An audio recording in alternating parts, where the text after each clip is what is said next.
today? Broke ass nigga, what you do today? The young OG, bitch, I talk more shit than Dogface. The most dangerous voice in Detroit is running all over the YouTube streets. You better look over your shoulder, because you never know who or what's going to get it next. Because Dogface TV is in the area. 5, 3, 2, 1. Let's go, people. Mic check 1 2 1 2. Mic check 1 2 1 2. My name is Dogface Calderon. This is the YouTube streets. We are the undefeated, unparalleled, unmatched, unrivaled, unfuckwittable. That's a term that came out of Detroit, if you didn't know. Okay. We are back. We are the almighty unfuckwittable. We're more than a podcast. The YouTube streets is not a podcast. Don't ever disrespect us like that. Don't ever in y'all motherfucking life disrespect us by calling us a podcast. We are not a podcast. The people who we deal with, they're not podcasters. We are the tone setters, the trailblazers, the trend setters. We make the content that other people review. That's what the fuck we do, right? Today, listen, we have an honorary member. We have other people who are going to join us over the course of this thing, mafia, this thing of ours. Yeah. And listen, we gangsters who talk shit. We all been in jail. Everybody been in jail. Say family. We all been in jail. We all been in jail. Even the women been in jail. Even the women. The women is a. I don't mean to tell her business. However, this motherfucker need to have been in prison longer than me and Juice. Juice went to prison when Jesus was born. It came home when Martin Luther King started doing it. Look, don't make me that old now. Right. Welcome to the YouTube streets, goddamn. We back. We back like we left something. It's been a minute though. It's been a minute. Man, listen, man. Public. They already checking in. Beer gang checking in, right? Atlanta checking in. Mississippi checking in. The Dog Pound. And listen, St. Louis checking in. Tell a friend. Y'all like, share, subscribe. Let motherfuckers know. Hey, the boys are back in town. That's right. How y'all doing? Man? How y'all feel? What up, dope? You know how we feel, man. Feel good. I'm good. Back again. I'm glad we back. You know, they've been seeing me. They ain't been seeing us. Uh-oh. You know what I'm saying? Here you go. They've been seeing me. They've been seeing me, doggy. They've been seeing me. So listen, but they ain't been seeing us, man. What's going on, man? Man, I've been moving around trying to get some motherfucking paper, man. I've been booked and busy. Okay. So let me be the first one. Memphis, Tennessee Grizzly checking in. Memphis 10 checking in. St. Louis checking in. Alabama checking in. Hey, listen, I want to apologize to the people who follow us. Whether they are, I don't call the people who follow us who like and share and subscribe to our content fans. These are our family members. I want to apologize for the bottom of my heart for us not giving y'all more content to consider. There's a lot going on in the world of entertainment, sports, politics, everything. It's on the flow. It's so much shit to talk about. I don't know where to start. We have public figure Boogie TV in the building. Mr. Time to go to work. Detroit Gossip is in the building. Now, Detroit Gossip just dropped some shit on Street Girl Juanita. That was very funny. What up, dope? Detroit Gossip is in the building. In the lower left-hand corner is everybody's favorite criminal-minded uncle. Juice. What up, Steph? Everybody's favorite hooligan. Juice is in the building. You already know. And as a special, I don't think we're gonna call her special because she's not she's a part of the family. She's a part of the proverbial YouTube streets. And you know this. That's right. We have one half of the Meet the Shoe podcast.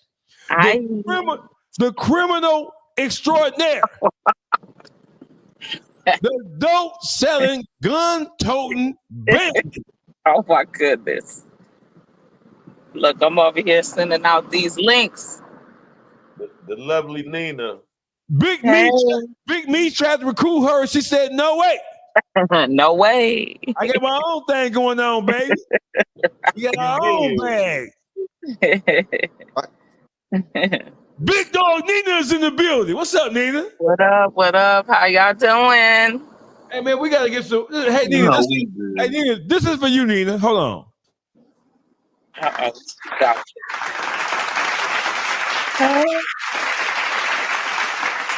I want you to feel at home and welcome, Nina. Meet the Hey, shoes in the thank building. you. I appreciate it. Are you broadcasting live on your YouTube platform too, or no? Yes, I'm sending it out right now. Let them know. Shreveport, Louisiana's in the motherfucking building. Whoa, what's happening, man? My people down there in Shreveport, Cotton Valley. I fuck with them Shreveport/Cotton Valley players down there. One time for my people at the bottom of the map, Louisiana. There ain't no misunderstandings like a misunderstanding with a motherfucker from Louisiana. I'm gonna tell you, they gonna take that shit way to the left. You hear me? You can't name a motherfucker from Louisiana who got no sense at all. They ain't one. None. They all ain't got no mind. None of them. None of them. They ain't got no mind. Hey, listen, man. I don't know where to start. There's so much. I'm going to use a big word. There's a plethora of shit to talk about, man. There is never a shortage of niggas doing dumb shit that is worthy of being discussed in the YouTube streets. Where do we go? I don't even get my notes. Where do we go? Where we start with? We start with Cassie and Diddy? Or yeah. I have one. I have one for us, man. I'm gonna play this, and then I'm going to go get my notes because I don't want to miss out on that. We play this right here because Cassie. Let's start with Cassie, since I think that's fun. I think it'll be fun to start with Cassie and her bitch ass husband. Hold on, what is bitch ass nigga at? What is nigga at? This nigga's a hoe. Hold on. You pull this up right quick. We're gonna start with Cassie, rat ass. We don't tell no nigga for sticking dick to her. Hold on. What is bitch at? All right, we'll start with this whore. Look, She was taking a lot of dick.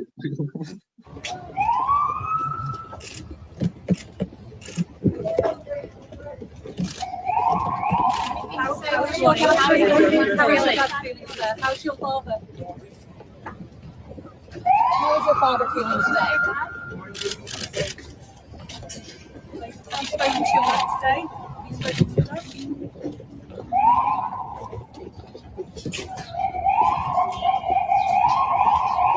Now, what you are seeing is Cassie's husband. I believe his name is Alex Fine, right? Okay.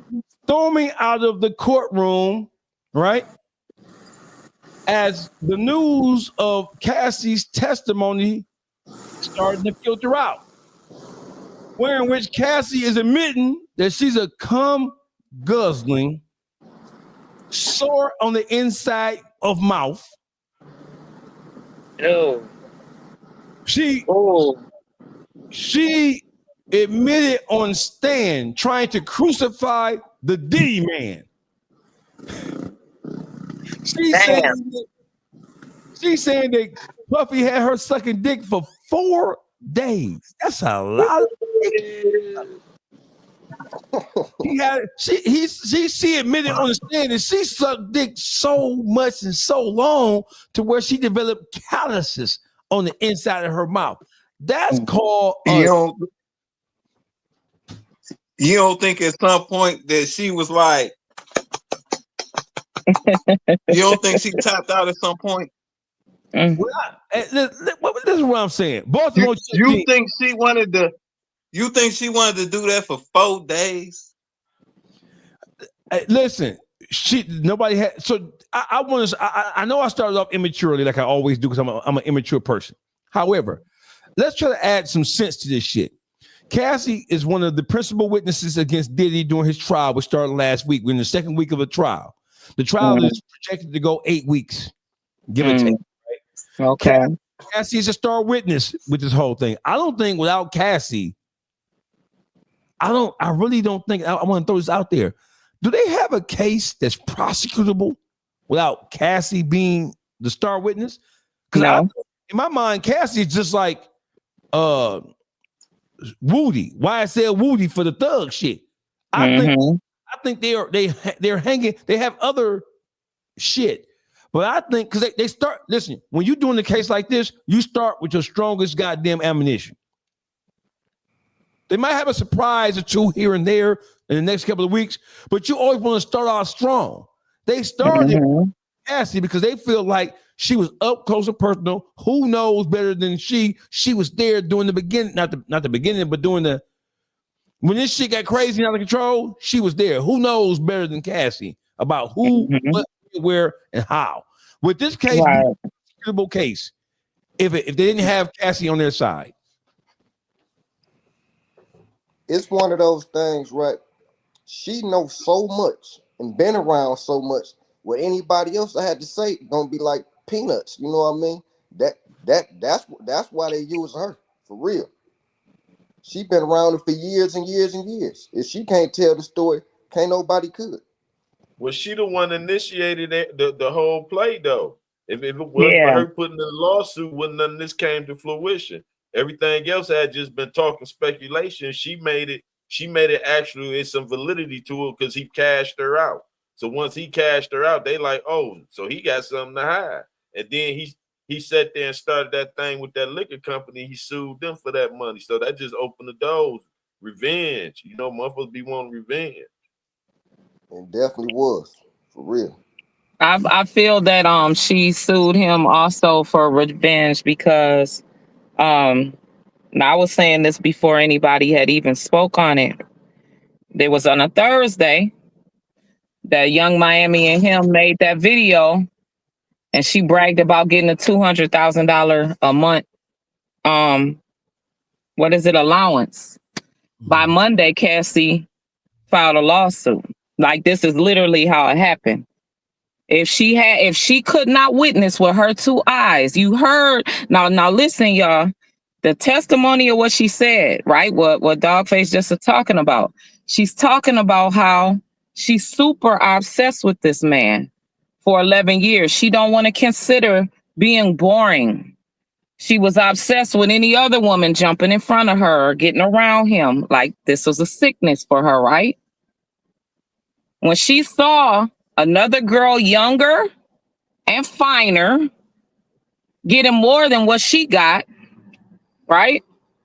She just said, I'm going to just take this nigga to the bank because I know all the secrets. I know everything. That's how I'm looking at it. You did not, we didn't know nothing about this lawsuit. We didn't know nothing about this money. You got this husband that Diddy turned you on to. Because this was Diddy's, bought this trainer, bought him for you, brought him to you. Y'all accumulate a relationship, you go on, he lets you go. As soon as you seen, like I said, somebody younger, young, vibrant, fine, got more money, that he's giving out more money to her, that's gonna fuck up my bag. So let me just go ahead and get mine all up front. And you gonna give it to me because you know what I know. So basically, we just too much in their business. Like, this is we just seen this in the forefront. We done seen this shit like this our whole life with other cultures, right? Yes. And our own culture, too, right? Yes. But we're just watching it play out. And I honestly, I'm not on Diddy's side. I don't give a fuck about being on Diddy's side. I'm just saying what we see. We here just watching their business because I haven't heard nothing really illegal. Yeah, we see the tape, but from my understanding, when the man came and did the testimony the other day and said, "Why didn't you say there was another person in the room when she was getting her ass kicked?" If I'm not mistaken, did she chunk of a cell phone at Diddy mouth and bust his lips open? I believe Gene Deal said that. Somebody, the Roger Bond or Gene Deal, one of them said that she bust him in his mouth. She would be fighting him, stealing on him and shit. She bust him in his mouth. Yeah, so I'm not, as a woman, I'm not saying as a woman that's not okay what he did. He drop kicked her and did all that shit like she was a nigga. I don't agree with that at all. Sometimes, Nina, but you triggered it. If you triggered him punching him in his mouth, then I mean, Nina, sometimes a bitch did a good. But y'all don't think taking dick for 4 days you will be delirious and you high as hell? You is tired of this shit. Boogie, how we get into it? Yeah, you gonna punch somebody in they shit. It's been 4 days. Nigga, you told me it was gonna be a total of 2 days.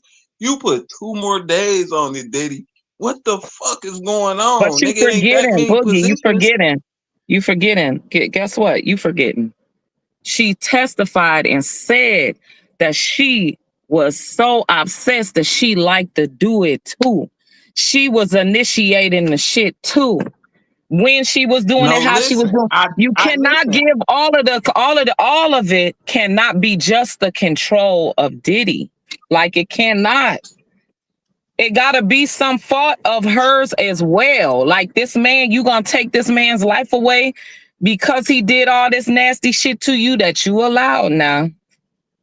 So remember, look, I'm not absolving. Look, I'm not absolving her from it. I think she was with the play. She just wasn't with the play the whole way. Right. And when you do say no, that's no. You got to think and take this into accountability. It's security guards that's saying she left and she name dropping. He came and got me. He came and got me. Right. So every time they came and got her, she got her ass whooped, which means you can't leave. Right. They also said, though, but remember, they also said that she was kicking his motherfucking ass too. That Kim Porter stabbed his motherfucking ass too. Nah, they wasn't no little lambs. They wasn't no little lambs. Nah, they wasn't no little lambs. Nah, they wasn't no punk bitches. They was fucking that nigga up. No, they wasn't. But if they ain't fighting back, what the fuck going on with them? That mean they getting their ass beat to a pulp. They walking out with big ass eyes like this. That's all you got is fight or flight. You thinking you finna fucking die. These women is little ass, frail, skinny ass women. What happened to the flight part? What happened? Because he was not holding them hostage in the true sense of the word.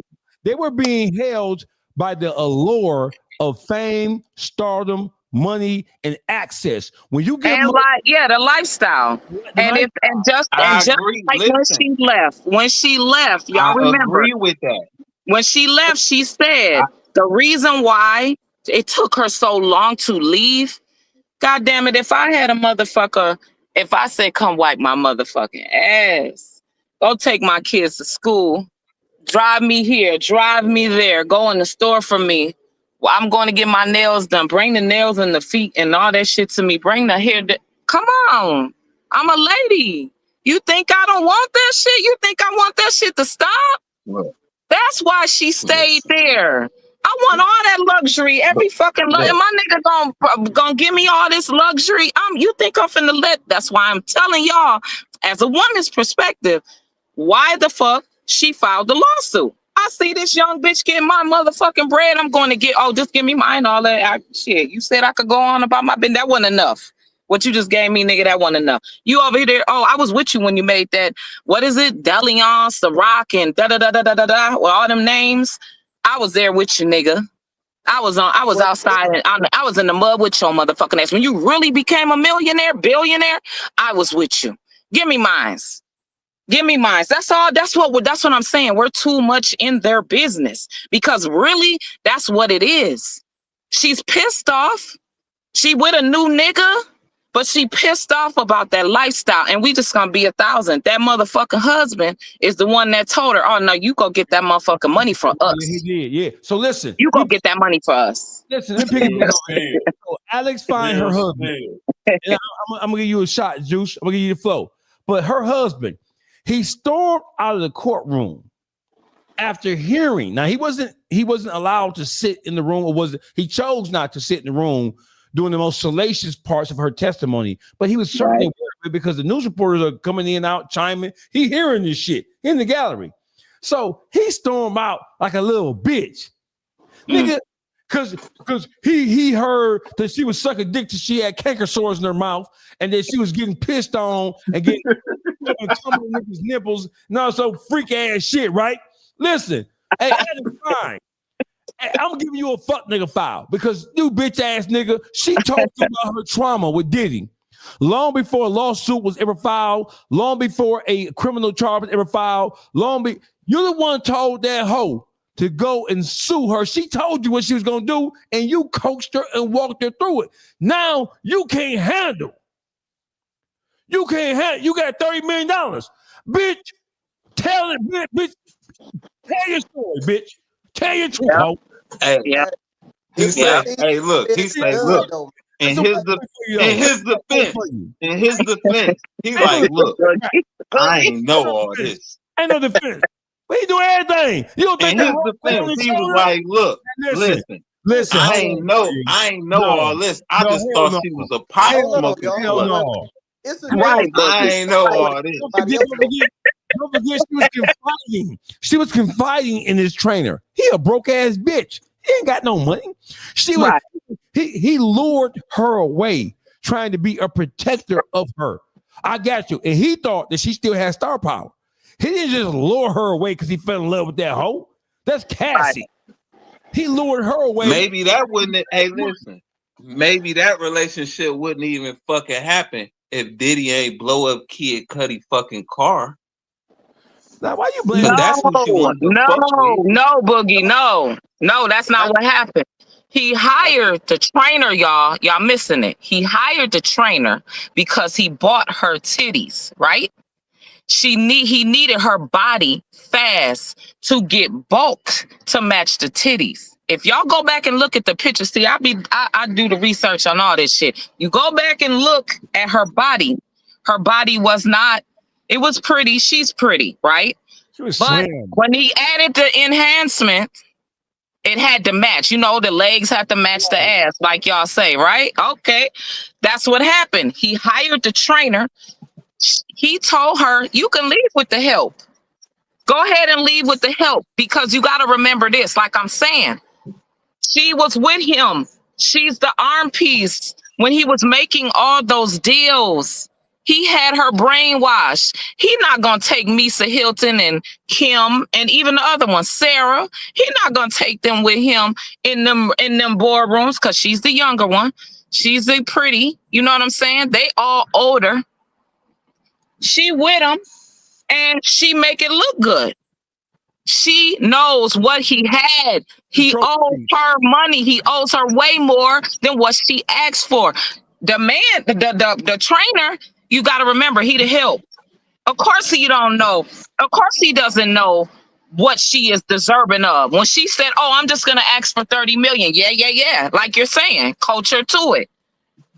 But she's adding 30 million, saying that, throwing that number out there in hopes of Diddy being who he is, he's going to add more onto it.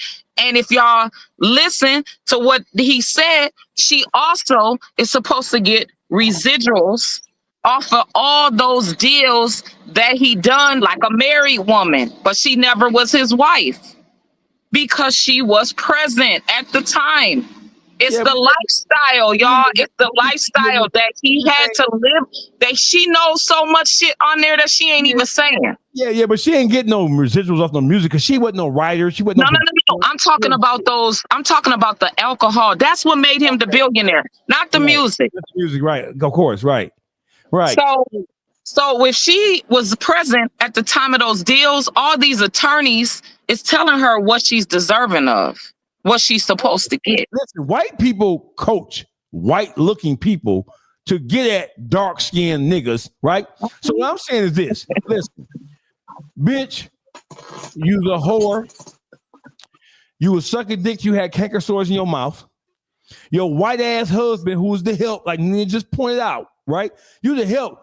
My whole thing with him is, hey, Alex, why you running out? And Ben Hunter just gave me some game. Why you running out trying to create dramatic effect like she was really abused and you know all her stories? You're not shocked by nothing you hearing or that you're hearing about what she's saying. She told you all her traumatic shit going on with Diddy. This is what it was, right? It was fine and dandy when it was them two, but now that the world know about it, he fucked up in the head. Like the whole world know that. He dealing with a whore, bro. I think what she did was telling all the stuff to make herself look like the victim. Not going through the trial, he really hearing she was with a lot of that mess on the real street. Okay, it wasn't just Diddy was making her. Juice, you just hit something, Juice. Listen.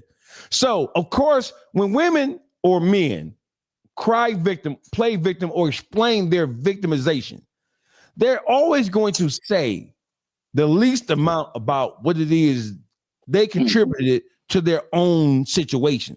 So, of course, she didn't tell him, but she knew it was going to, she knows it's going to come out, right? Right. She knows that there are other witnesses there who are going to articulate on the stand. And the prosecution knows this too. The prosecution knows. Because don't forget, she ain't under cross-examination yet. Is she? No. That's tomorrow. So listen, what's happening is the prosecutors are getting her to spill all of it to take the steam away from knowing that the defense lawyer for the clip say, hold on, bitch. Nobody held you by gunpoint. You was flying all over the world when Diddy was taking care of business with other hoes. You wasn't only on hoe. You was just one of the hoes. That's right. You were not held captive. You were not held against your will. You could have left or reported even after you got your ass kicked in the infamous video that we saw. You stayed. Some of the time she was held against her will. Some of the time she was. Hey, Boogie, she was. Hey, Boogie, I didn't kidnap. She was. Boogie. Listen, if you leave, my nigga, if you leave somewhere and somebody come get you and take you back and he kick your ass. That's not kidnapping, Boogie. The bodyguards did not drag her back forcibly, bro. Yes, the fuck they did. No, they didn't, Boogie. The bodyguards speaking on the bodyguards. No. They gotta speak on it. They gotta get called up there. There was no testimony, no evidence that had been presented saying the bodyguards went to her and forcibly brought her back to Diddy for ass whooping. It's a bodyguard that quit working for Diddy because he kept beating her ass like that. He was actually saving her. Roger Bond. You gon' see. You gon' see. You gon' see. He a soft bitch. I can't make this up. I'm not making shit up. That bodyguard was a stupid ass nigga.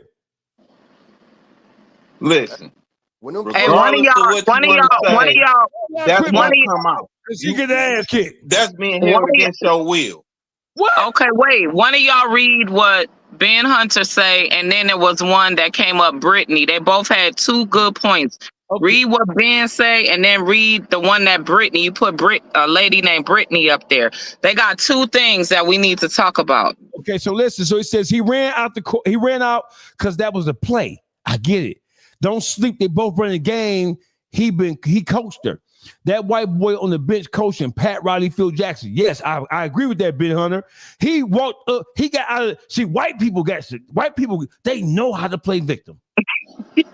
White people are the only people on the face of the earth can enslave people, rape them, kill them, and murder them, and then turn around and make it look like they deserved it. They asked for it. Right. So listen, I do believe he got out to create a firestorm. Oh, he was so distraught that he ran out of the courtroom. I believe that white boy. Listen, that's why I don't have no sympathy for that for that stinking ass bitch. Bitch, you stayed there and you sucked that dick. You took cum and rubbed it on Diddy nipples. Ew! Oh my God! At any given time, she could have left. And what?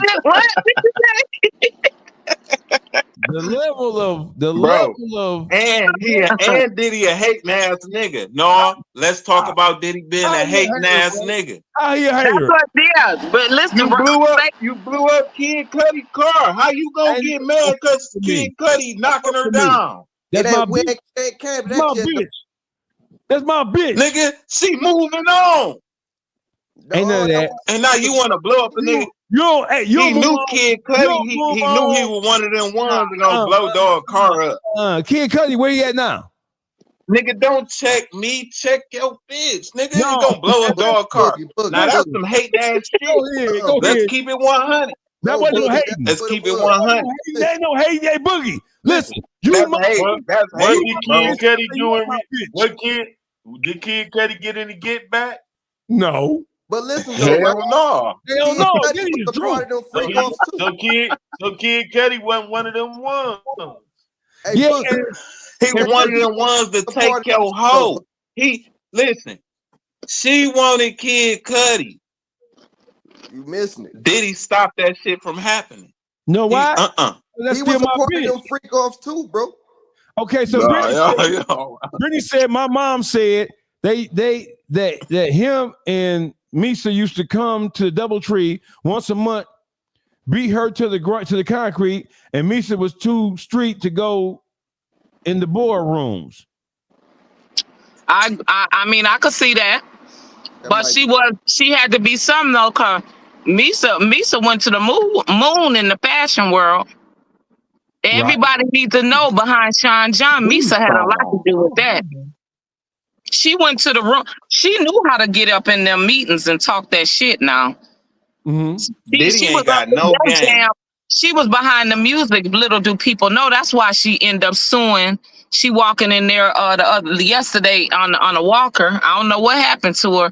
And she sued Mary J. Blige last week. Now, she ain't no fool now. No, she ain't no fool. She ain't no fool. You think she wanted to sue her best friend? She ain't want to sue her best friend, but she had to let these bitches know you ain't going to play with my motherfucking paper. Period. You're not going to play with my money, friend and all. She didn't want to do that to her. She just showing us that she relevant. She see it, but she not gonna push her nigga under the bus because a lot of the reason why she is where she is because of Diddy. Right. So listen, Cassie, we would not even hear or know nothing about Cassie. Diddy would have paid her privately. Had Young Miami never said how much money she was getting, this all would have been none of our business. I can see that. Hey, listen. So Sharon say Diddy freaky as hell. Yeah, he freaky. The freaky. That nigga freaky. Y'all think a nigga that freaky supposed to be on the street? That nigga nasty. Hey, Boogie, hold on now. Now you being racist, Boogie. Now you being racist. Now, I mean, you think a nigga that freaky supposed to be on the street? That's too freaky. Where you think he got this freaky shit from? He got it from Clive Davis, Russell Simmons, Kevin Lyles, right? He got that shit from the Epstein nigga. And you should put them, and they all should be in the same building. That's too freaky, bro. Now hold on, Hey, Juice. Now you gonna watch your mouth, Juice. Talk about you ain't gonna like that, Juice. We don't want to overswing on our channel. Hey, you hear that shit, gossip? You gonna watch your mouth. Talking about whip. She'll swing her wine on our channels, boy. We ain't gonna have that. That's that whole crew. Yeah, that whole crew. And listen, Kevin Lyles. Listen, I'm surprised we ain't heard Leor Cohen's name. Kevin Lyles, Quincy Jones. Say again. He part of that crew, Leor Cohen. It ain't over yet. We ain't heard nothing about Leor come out and say he was on that freak nasty. But we know Russell Simmons been fucking Kimora Lee Simmons since she was 12. So this is all commonplace. All this freaky business. This is listen, we didn't think all this freaky business was in hip hop. We didn't think that. Well, you gotta remember this. Leor is been in the music game before he was a promoter before he was a music exec, right? Leor been behind the scenes, played the back a long time back with Rick Rubin them. You ain't gonna hear nothing about Rick Rubin and them either, right? Nothing. Leor Cohen is Jewish, and if I ain't mistaken, just like what's the dude, the actor? They Jewish. Don't play that. You know what I'm saying? They're real. They're with their wife or their girlfriends from when they was little bitty kids, right? And they just ain't playing it. And they sit and they ain't snitches either. They gonna sit and watch and see that shit, and they gonna act like they didn't. That's just what they grew. That's just it. They are definitely going to gather information on these sick motherfuckers and use it as leverage. I mean, yeah, but we don't know of them doing that. Right. You get it? And you can trust and believe that all of them done told them niggas, hey, y'all better stop it. Hey, I'm telling you, that's not good. Oh, I'm not going over there. Oh, it's cameras. And did you lock the phones up? Are the phones that either? I mean, I'm not saying that they not doing that, right? Oh, but they got too much motherfucking money. They lineage ain't gonna be subjective to nothing. Know that. Ain't nobody coming in and taking theirs. See, the niggas are so with sexuality that they allowing these other motherfuckers to come in and take their bread. They take their lineage. They take the generational wealth over some ass. No. What the fuck? Like, come on. Don't forget the Epstein boy was Jewish now. He was a king freak, Nina. The Jeffrey Epstein was Jewish. Okay, he slipped through. He slipped through, but guess what? Guess why, though? Because he was at the top. It was somebody he didn't pay. He pissed somebody off. It's always that. I'm going to say this. Are we forgetting all them tapes and all that shit that was at Diddy house? That shit was to cover up some motherfucking government politician, maybe some presidents back in the back. Diddy been on top of the motherfucking world the past 30 years since I was a kid. Y'all was a kid. I mean, we grew up seeing and knowing this. Right. Somebody didn't get paid.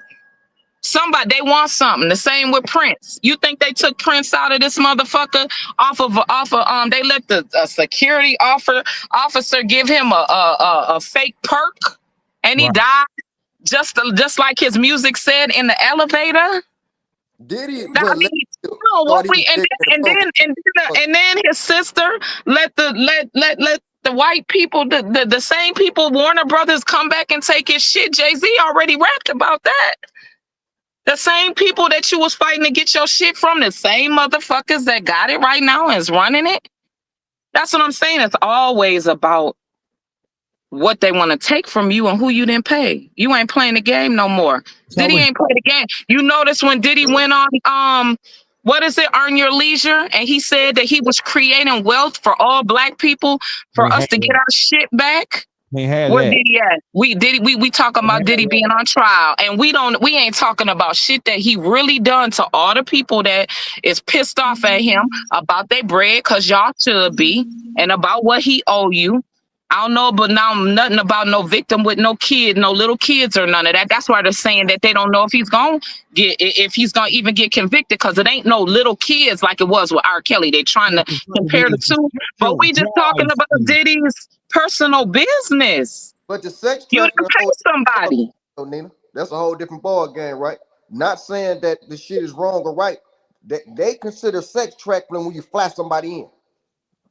That's what they're trying to say. That, but that's not a law that says if you transport somewhere for the purposes of having sex with them, that's not sex trafficking. Sex trafficking is when you kidnap people against their will and take it from one place to another place for the purposes of having them to perform sex acts. I haven't heard a sex trafficking story in these last 3 days. It ain't came up yet, but that's what he's being charged with. What I'm saying is, I don't care what they saying. And when you talk about the Mann Act is pimping and pandering. The Mann Act is not flying a female or a guy from Atlanta to New York, from Atlanta to LA to have sex. That's not sex trafficking. I'm not anybody to do it. If I'm sending an airplane, if I'm sending my private jet to fly you from Atlanta or Miami to New York or to LA, and you're getting on it at your own will, and you're and you're willingly participating in the sex acts. Just wait, though, right? Wait. sex trafficking. And it definitely ain't that. It definitely ain't that because he paying them. Y'all are missing something, right? No, what we he not. getting charged with. Not, I never said he did that. That's why they charging him for bringing motherfuckers over on the plane. We get that though, but listen to this right here, right? That's not sex trafficking. I never said that. I said that's why they charging him for that. Because he was bringing them across state lines for that sex shit. I didn't say he's sex trafficking. Listen, that's never gonna stand up in court.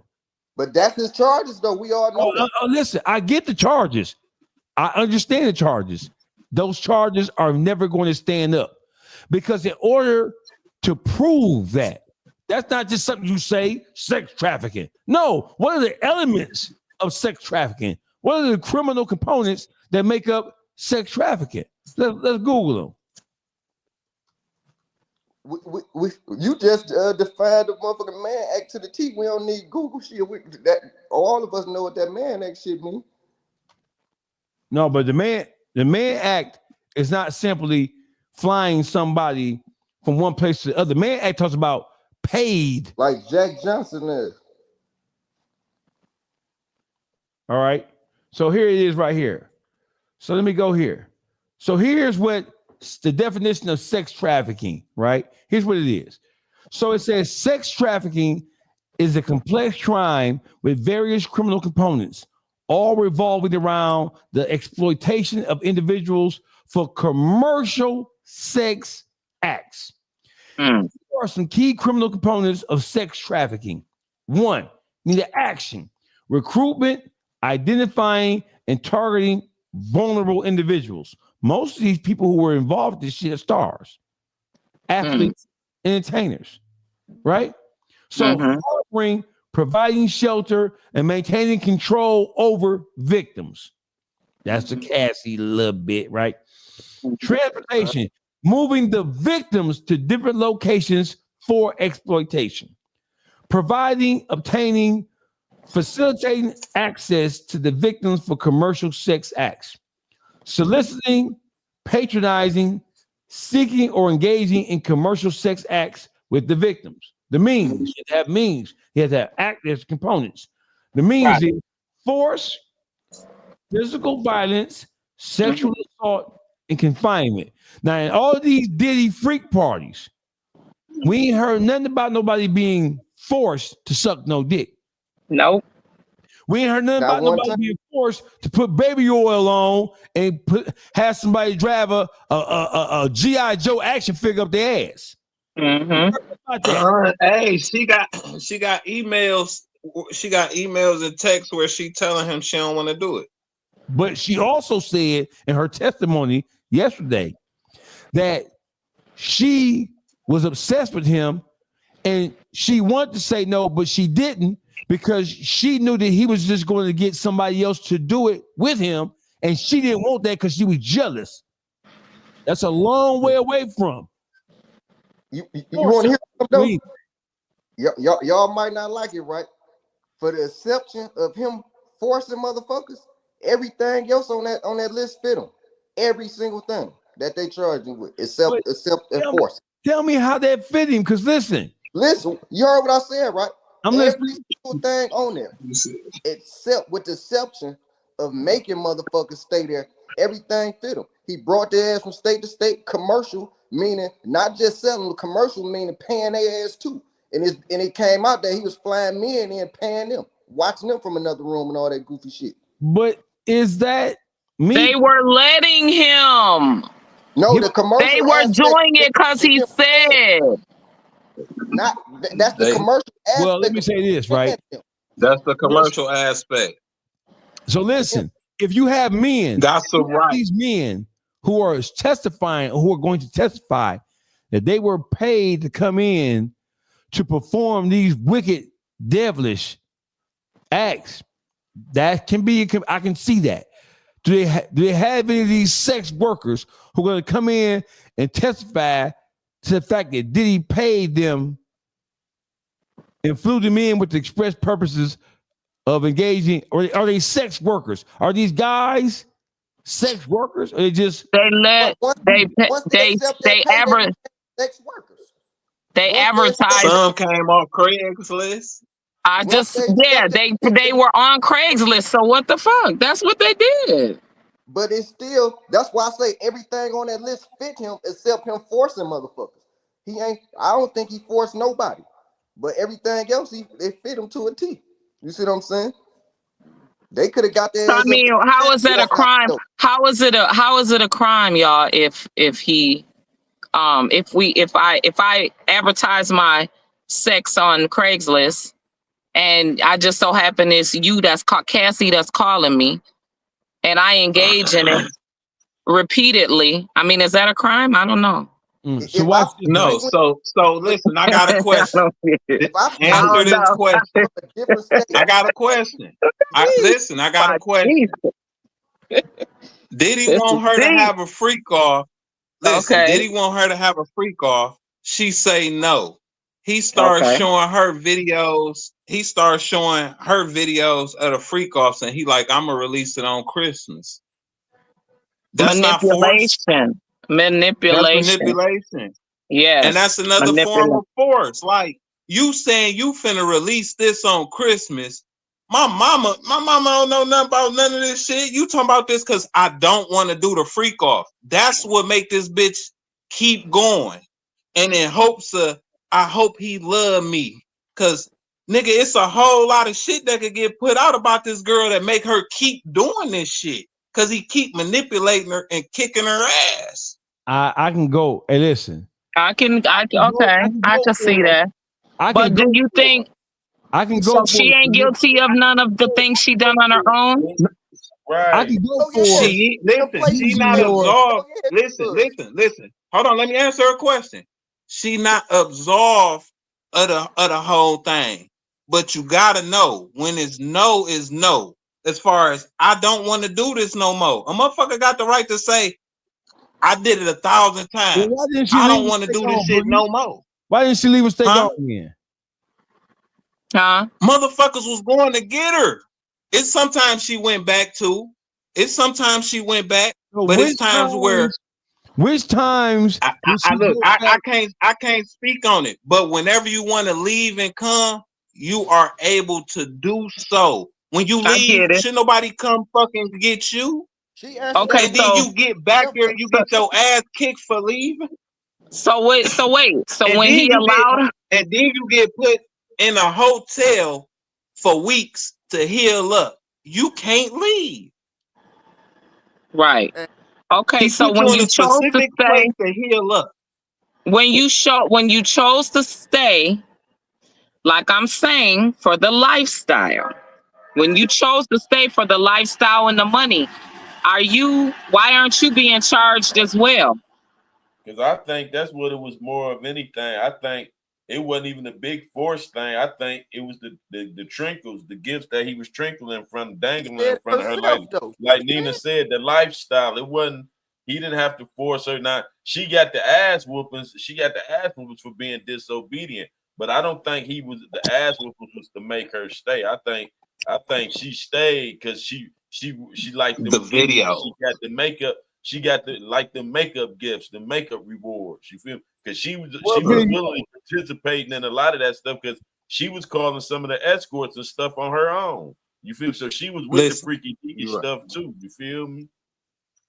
She grew. Listen, that's a person who grew to have to love it because it ain't no way out. He already got freak off fucking tapes that he's saying, I'll put this shit out.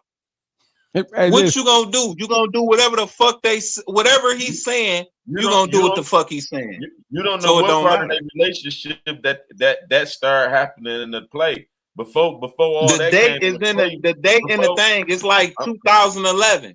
It's like 2011. I'm saying that the start of their relationship. This ain't how their relationship started. So the start. No, I'm not saying that.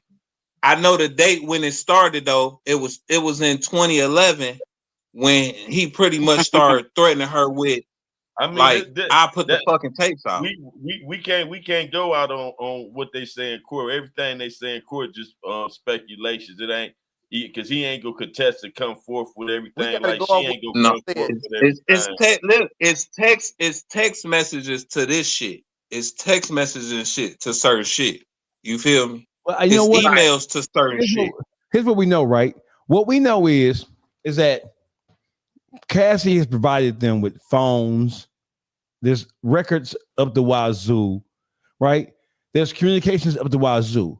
I think the major determination as it relates to her is, were you really forced, or did you just, because I'm looking at now is, I'm looking at like he groomed her to be a sexual deviant, right? He groomed her to be a sexual deviant. However, grooming somebody to be a sexual demon doesn't necessarily equate to a criminal act. Did he groom her? Yes. Did he have the money? Yes. Was he with was he with all the freaky business? Yes. Yes. And I want to. We owe her some money. Yes. Well, listen, bitch. Hey, Nina, I owe that hoe some money for Nina. He owe her some money. Oh, protect it. Now, listen, I'm agree with you, Nina. I'm agree. All this shit she went through, he owed that girl some money. That bitch sucked dick for 2 days, 3 days, 4 days, straight got canker sores in the mouth. Right. You get that bitch some money. Yeah. You give her some money. Because we're only, and the reason why, to the audience, why I'm making this such a big thing, that's why we here. We're only here for the money, because if technically it was a mental thing that she couldn't get over and she couldn't move on with her life, and he paid her consistently on a monthly basis, he promised to pay her. Like I'm saying, he owed her residuals. She feels like, you guys, she still feels like you bitches are eating off of my fucking plate. You're getting my motherfucking bread, bitch. You getting the lifestyle. You getting my fucking lifestyle off my plate, bitch. How dare you eat off of me? Nah, motherfucker, you gonna pay me mine. That's just like the girl that's been down with her nigga forever. Y'all know that. If you've been messing with a girl from when you was 16, 15, 18, whatever, all the way, and she done rolled out the way, you think that she want to let another bitch eat off her plate? Hell no, it's going to be problems. It's going to be fucking problems. That's why we're here. That's why we're watching. Everybody's talking, she's a victim. She got her ass kicked down the street. I done had my ass kicked worse than that. And goddamn it, nigga, if I'm motherfucking outside working, we gonna take it street terms. If I'm outside hustling on the motherfucking curb, goddamn it, and you take all that motherfucking money I just brought you back, nigga, and you said you was gonna go get what? And you come back with shorter than what you said you was gonna get, y'all know it's gonna be a motherfucking problem. It's gonna be a problem, because I heard on Facebook or wherever that you went and paid such and such rent. I'm just saying, on a lower level, that's how shit go, right? You giving other bitches my motherfucking bread, nigga. Oh, I'm telling y'all, that's exactly why we're here talking about this case. Because the feds could have just easily went in the house and got all that evidence. We ain't got nothing on them. We got all the evidence. We gonna keep it moving. And when that nigga fuck up, we got him. But guess what? They had that tape. They was holding on to that tape, and they knew once that tape got to talking, everybody was going to get to talking. Look at how many people suing him. Look at how many people coming and talking and doing and saying all of this for him to get charged. Now, all of a sudden, you suing him. This nigga been stealing from y'all. We've been knowing he been the pencil pimp our whole life. He been pencil pimping y'all ass. And y'all been going back fucking with him, working with him, because he the man. I'm just saying, that's what we really here for. We don't even blackmail don't exist though. Like I'm not absolving everybody, but y'all know blackmail do exist. Even like the politicians that he had in his pocket. He had the way he got him in his pocket because he got something against him. Pull up to every fucking show. Pull up when I call you, and you better be on time. So I ruin you and your family. Hey, listen, I agree. I agree that Diddy was using. Listen, blackmail exists. He was engaged in sexual perversion. He lured people in, and he did what the mafia did to motherfuckers back in the 1940s and 50s. I'm going to record this shit. I'm going to use this shit against you. I need you to protect me and do what I need you to do for myself and anybody else I seen you to. I may not call on you today, like Vito Corleone say, but when I do call on you, you fucking come. So yes, it is threatening to expose somebody with something that's going to publicly humiliate them. That's blackmail. That's blackmail. But it's not force, but it ain't force. But it's I'm gonna tell you something, Juice. Right, Juice. That it ain't force. It ain't force. Let me tell you why it's not force. But Juice, go listen. In the court of law, though, Juice, that persuasion. That's a form of force. Blackmail is a fucking crime. Blackmail crime, Juice. We ain't blackmail is a crime. But I said it ain't force. The reason it ain't force though. The reason it ain't force is because you got the choice to say, well, fuck it, nigga. You can put that shit out. I don't give a fuck if you drop that video, nigga. Oh, yeah, we get that. You feel me? So it ain't. Can't nobody force you to do that neither with force. The thing is, you done something. You gave a person something. You was doing something wrong in the first place for them to be able to try to use it as a trinket to hold over your head. You feel me? Because if it was just you going to the grocery store, you wouldn't be mad about You don't always that. have to do nothing wrong for somebody blackmail you. No, I'm saying if they use something like a video, if they using a videotape or something like that, it had to be it was on there. You felt it was something you ain't want to get out, so it's something that you felt was wrong. Embarrassing. That's what I'm saying. Right. If you don't want it to get out, you feel it's wrong. Sometimes you ain't even know they was being recorded. It's people that didn't even know they was being recorded. We know that. We know that. They didn't, like, you know what I'm saying? So it wasn't consent. What I'm speaking on is saying the thing about it's being forced. That's what I'm saying. I'm not gonna get off the subject with it. I'm saying that if you persuade or use blackmail techniques to get what you want out of motherfucker, you use some shit that they did, some dirt they did against them, then that's not no force. Because they still got the option to say, I don't give a fuck if you drop it or not, nigga, drop it. You feel me? I think that's the same thing. But look, even with technically, listen. Force if I put that burn, not technically. We ain't gonna go technically. No, listen. Either I could put a gun to your head. That don't mean it's gonna make you do it, Juice. And that could be force. That don't mean you gotta do it. I could cut your legs off. You put a gun to anybody's head, they gonna do what you say. Now, come on now. No, the fuck they not. No, they not. Not everybody. Who not? Everybody. Who not? What? Not everybody. Not everybody. You witnessed that, Boogie? Wait a minute. No. You ever witnessed that? I know a few people dead because they ain't get their shit up. Not everybody. Oh, okay. Well, yeah, I know a few people dead who ain't get their shit up. Not everybody. Okay. I mean, yeah, I guess you're right in that instance. In the hood, we know people. So listen. So here's the question. So listen. So as he is charged, when you look at the indictment sheet, right? It talks about how he used coercion, persuasion, and in some cases he used blackmail. Now, blackmail or coercion through exposure, it doesn't have to be anything criminal that he's going to expose. It can be something that is inherently embarrassing and that will have a negative impact on your public image, especially if you use your public image to earn money. So it doesn't have to be force. And I don't think they're saying, when they say blackmail or when they say coercion or force, I think they are equating him having information on people and threatening to use it to blackmail them if they don't do what he says do. I think they're looking at that as forced. And if they can prove that he was doing that, that's tantamount or the same thing as that's blackmail. And blackmail is against the law. So he's going to be held accountable. If they can prove that, he's going to be held accountable for trying to force people to bend to his will with the threat of exposing their public personification if they don't. Okay, 5 questions just came up that you just showed.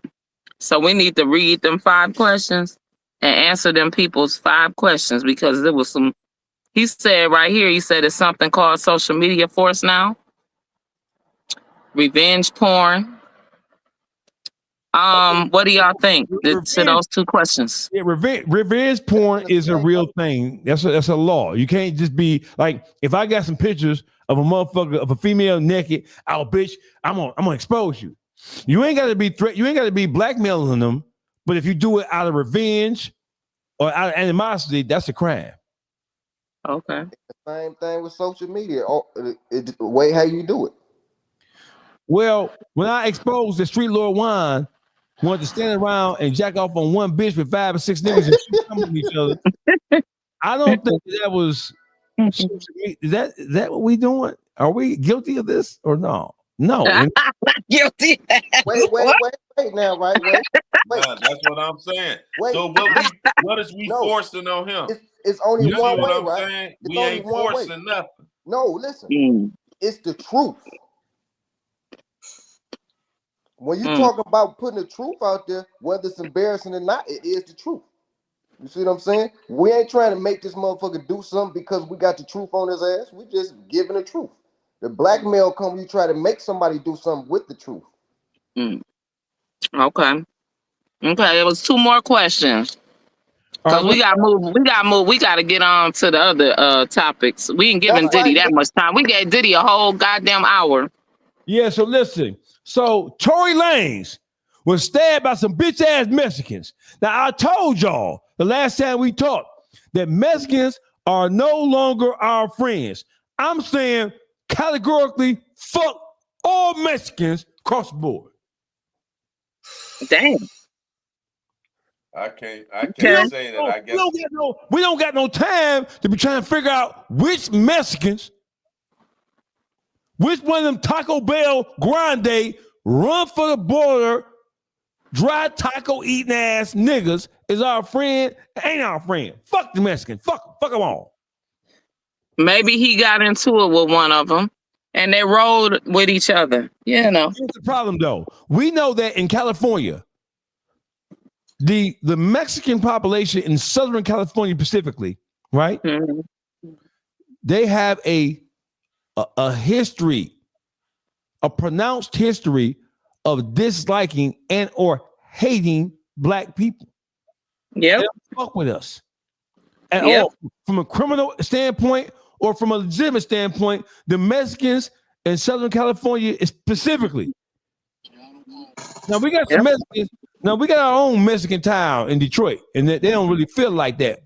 But there is some sentiment, anti-Negro sentiment amongst them motherfuckers. So what I'm saying is, okay, I'm gonna take it back. I ain't gonna say fuck all Mexicans, but fuck all Mexicans from California. Fuck them all. But so listen to this. So hear this. What I just found out. That the reason why he was stabbed, right? We don't know who knows who and why, right? Right. It's new information come out that they're asking for him to be pardoned because he did not shoot Meg Thee Stallion, because Kelsey shot Meg Thee Stallion. And Tory stayed down and said, let the evidence, proceed of how it's going to proceed. That they have hardcore evidence that states that Tory Lanez did not shoot her, that her friend shot her, right? It's right here, it's laid all over the media. I know y'all seeing it, right? So my thing is, somebody sent that for him because he's finna get out. Because he shouldn't have been there in the first place. That's what they're saying, right? That's what they're saying. That's what they're saying. And we just seen this just now. This just was released an hour or two ago, right? That's very plausible for real. And the reason I say it was a scent hit because Juice had hit me on some earlier. Like, he cracked the code far as the whole music game where he don't need them. That's and he on some each one, he on the each one teach one. You know what I'm saying? And they don't want him to hit the next man with that info because you won't need a record label. He is a social media genius. Right. All he ever done is tell everybody, especially his own people, how to get rich off of media. That's all he's ever done. They said that his old crew say he has never been stingy. He don't owe nobody no paper. He ain't on no motherfucking record label. He can rap, dance, and motherfucking sing. So, I mean, he's a threat. He a threat. And then who did he go up against? The biggest thing, right? Machine moving right now, Rock Nation, right? Ain't Rock Nation the biggest thing moving? He definitely went up against on every level. They the biggest thing moving right now. So he challenged all of them. So we gotta stay. I mean, you know, that's why they don't want this thing right here, this machine right here in front of us, because we're all getting woke on every level. Yeah, and that each one teach one. That's fair. That information he know about how to distribute his music and get 100% of his royalties and all that. See, the thing is, if he teach every other artist that, you know what I'm saying? Yeah. He crumble the music. He bring the music industry to their knees. You feel me? If all y'all artists keep this in mind, even if he wanted to sell the songs, you feel me? Even if he told motherfuckers to pay him for the song, if motherfuckers pay him that one-time payment, will get them out of these 360 contracts. Who ain't gonna pay him for it? You feel me? Y'all gotta keep in mind that the Jewish community owns the music, right? That the Indians own the health, the Indians and the Asians own the health system, right? That's Hollywood, the white people own the movie industry. Once you crack more than once you're ahead of them, like we always gonna figure a way out, right? Once you jump ahead of them, you gotta be destroyed. This is what made him so popular, right? This is what made Tory Lanez so popular. Like we all touched on it. It ain't about his ability to sing or rap, right? It's about his ability how he put out his first album. Do y'all remember that? It wasn't no distributor. It was from him to the people. He dropped that album through NFTs, meaning he got 100% of every fucking album sold. In less than 2 minutes, he sold 1 million copies of all NFTs. Ain't nobody in the fucking industry did that. He ain't had to talk to no distributor. He ain't had to talk to no president or nothing. This motherfucker sold 1 million albums, NFTs, directly from his hands to the consumer hands. It ain't so it ain't about all that his talent and all that, which I can't take nothing from him. His ability to get the music out to the people. That's the biggest thing. Yep.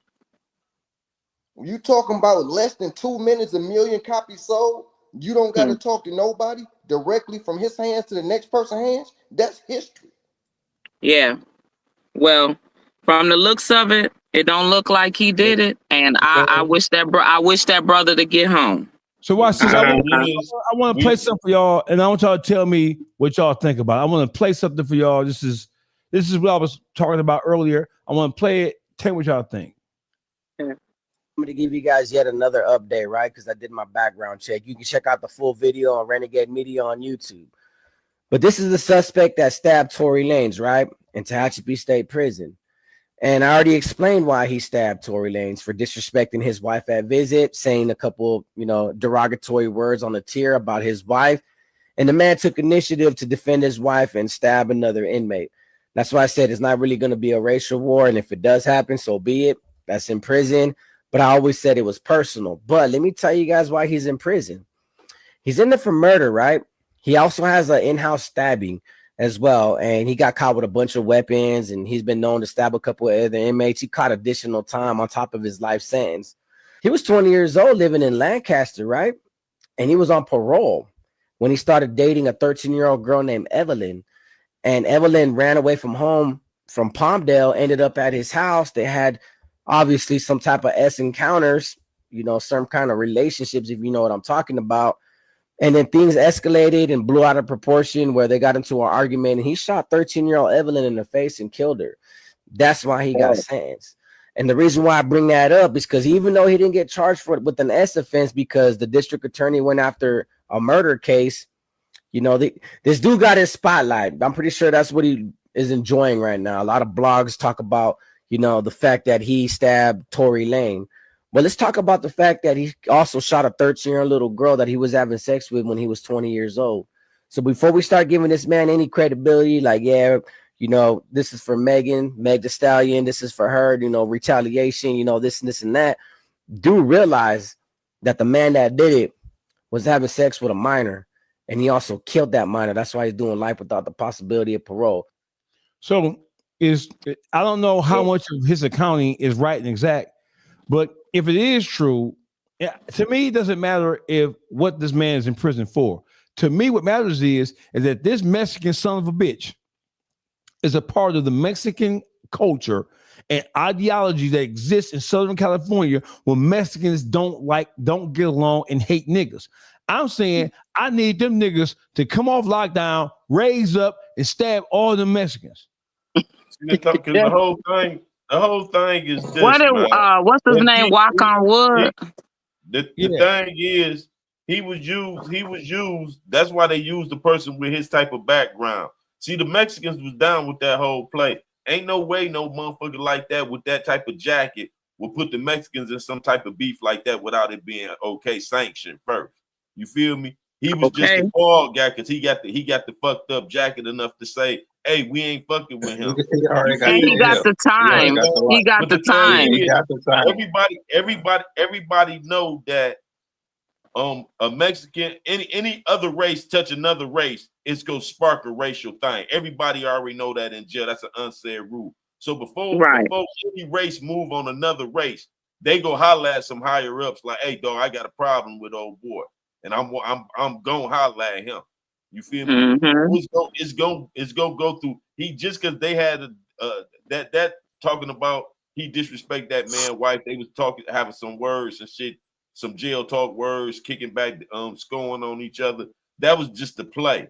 You feel me? Mm-hmm. That play was just set up. Ain't no way Tory Lanez in there just disrespecting the nigga wife out the blue.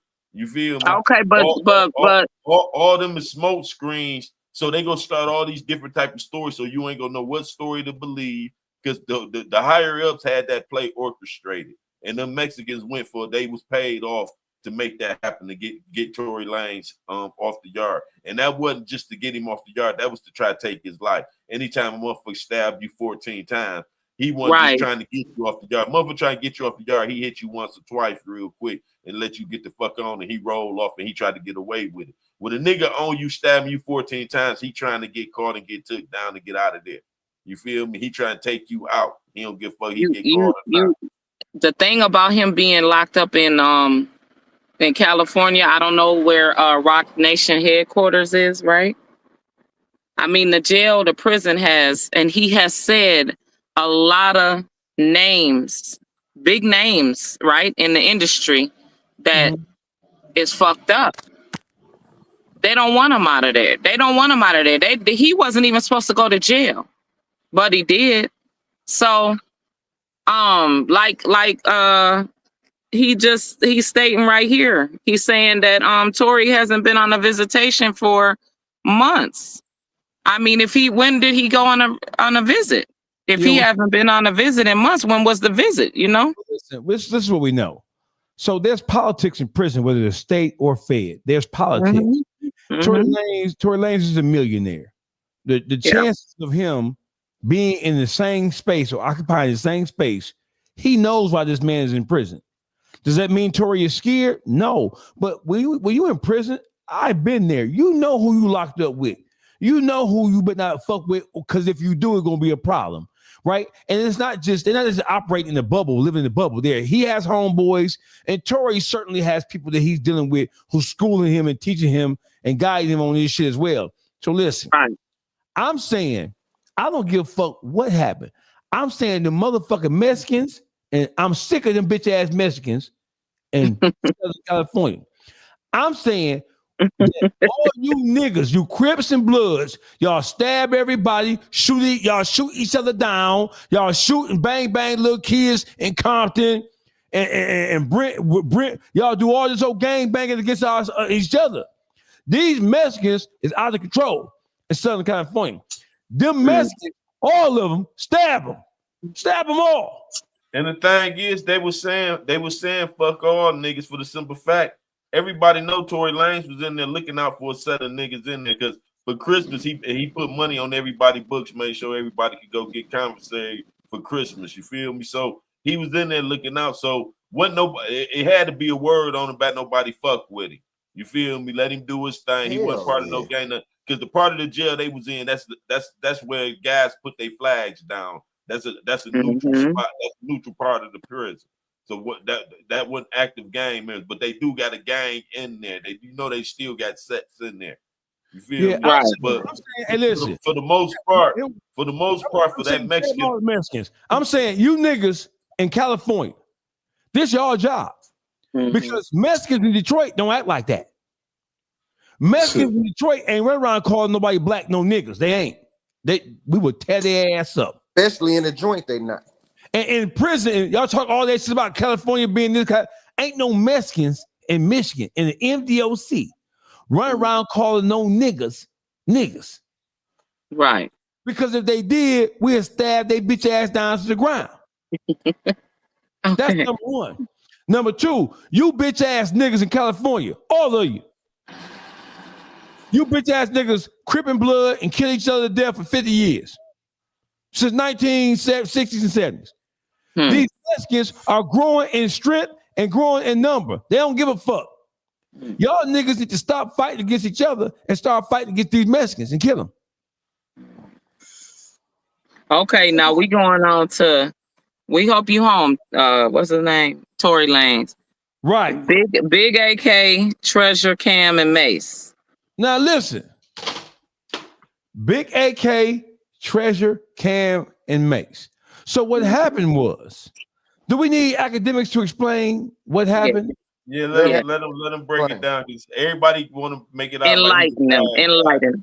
Right. Yeah, so let him speak his piece. So we're gonna let academics, because nobody ever lets Act speak his piece. So right. Academics speak his piece and tell us what happened between. If you don't know, academics had a Twitter war of words with Lauren LaRosa, who's the new chat girl from the Breakfast Club, along with Jess Hilarious. We all know that she had a back and forth with Jess Hilarious in terms of the spot that she occupied when Jess was on maternity leave. Lauren LaRosa made a comment about academics not being at the concert, I guess, that he said he was at, right? Academics got on her ass, and Treasure Wilson, who is the mediator host of the It Is What It Is podcast with Cam and Mase, she spoke up in defense of Lauren LaRosa, and that drew academics' attention. Here's what academics had. Here's him breaking down the entire thing. Keeps up with what people who I'm gonna read exactly what his message is. You know, I like keep it open. Mase hit me yesterday. I didn't even see.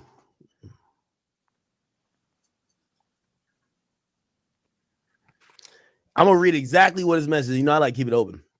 Mase says, neither you, I, nor Cam, or anyone else keeps up with what people who work for us do outside their job. So that's her own personal view. Okay? She had the right to speak as a woman. So they talking about Shorty, the Treasure Wilson, and to receive her own consequences alone for her actions. Next time I'd ask you, give me a call if you gonna hold me accountable. All right. So I never seen this. I never seen this. And now that was the response to what Mase said. That was the response. Mase texted him after Ack responded to Treasure Wilson mentioning his name via X/Twitter. Now, what did Treasure Wilson say? Tell them what Treasure said, and then play the clip of academics coming after she defending Lauren LaRosa. Yeah.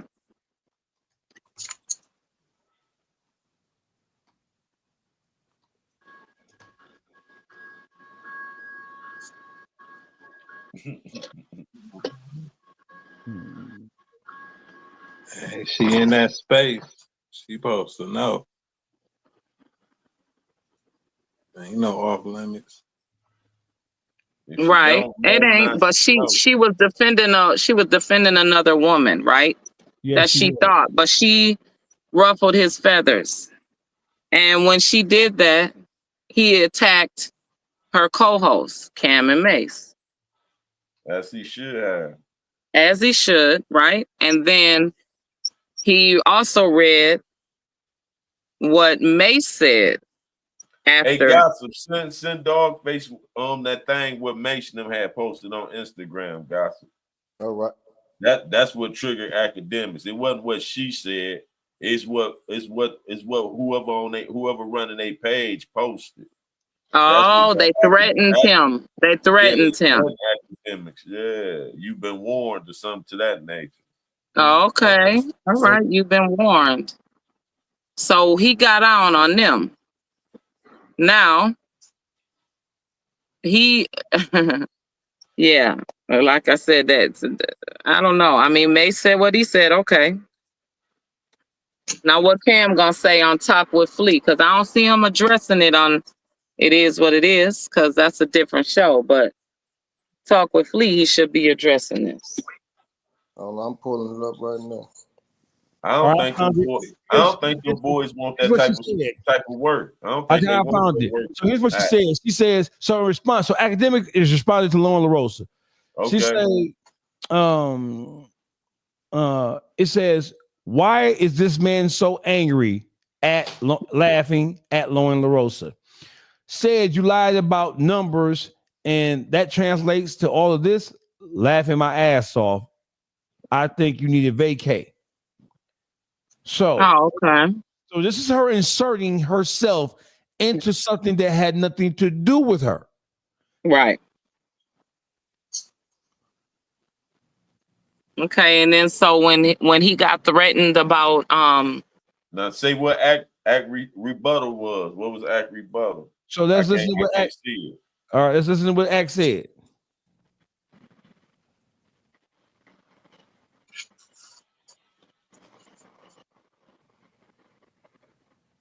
I'll tell you what I'm typing. I'm typing some shit to them.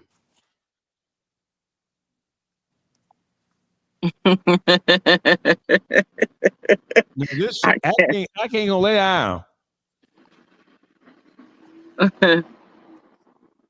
He cut up. I'm gonna say that.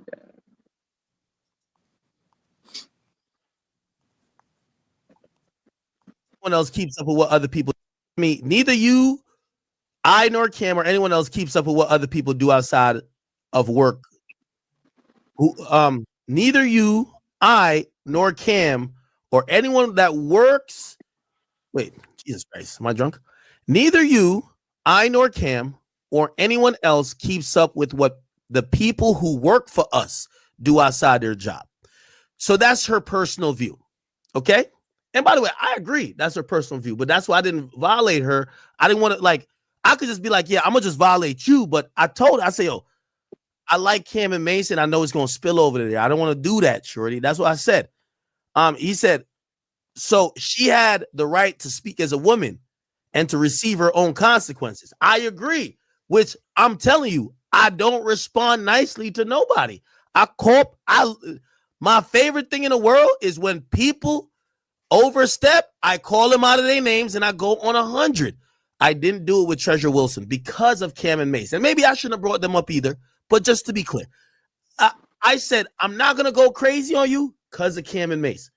So, because what Mase seemingly is telling me is she had the right to say what she wanted, but she going to receive her own consequences. So this whole thing where I look on the Instagram and I'm seeing It Is What It Is saying, yo, Ack, what's cracking? You better chill the fuck out or we lit. I'm like, whoa, wait, hold on. Calm down. Let's just calm it down real quick. Anyway, he said, next time I'd ask that you give me a call if you're going to hold me accountable. So Mase is saying he's not accountable. And Mase, I apologize for that, my brother. I thought that account was under y'all direction. I thought it was under y'all direction when I seen that. From the bottom of my heart, I thought it was under y'all direction. I've said this publicly. I love Cameron. I love Mase. Me and you, we've had personal conversations. I've seen you hit me up at times when You saw these other bitch ass media niggas trying to link up or get at me, and you're like, man, I'm glad how you defended yourself. And I respect that. So I was just like, okay, I appreciate you knowing my resiliency. Y'all have talked about me nice. I've talked about y'all nice. When I seen this whole like, oh, this is your last warning, I'm like, whoa, like I couldn't tell what that was. So I had to respond. But you know, and I think it probably goes both ways. Just like how he's saying, I would appreciate if you would hit me up. I would appreciate before like an official page for y'all podcast get at me that y'all would as well just be like, yo, make sure the hosts are on board, because here's the thing. Cam and Mase hold weight in this world. I could have said some crazy shit to her, but if we then get to, okay, now I got to go at Cam and Mase, I got to go with Cam and Mase. So it was insinuated that Cam and Mase, because they're the show or they're the other two people on the show with her, that they was going trying to flame it up. I bet. Let me see. I'm reading this. I don't know. Why did I see this yesterday? He says, until then, remember what people say about you don't mean that's who you are. It means that's how they think you are. Lies and slander don't work on truly blessed people. You're blessed too. Mase, I love you, bro.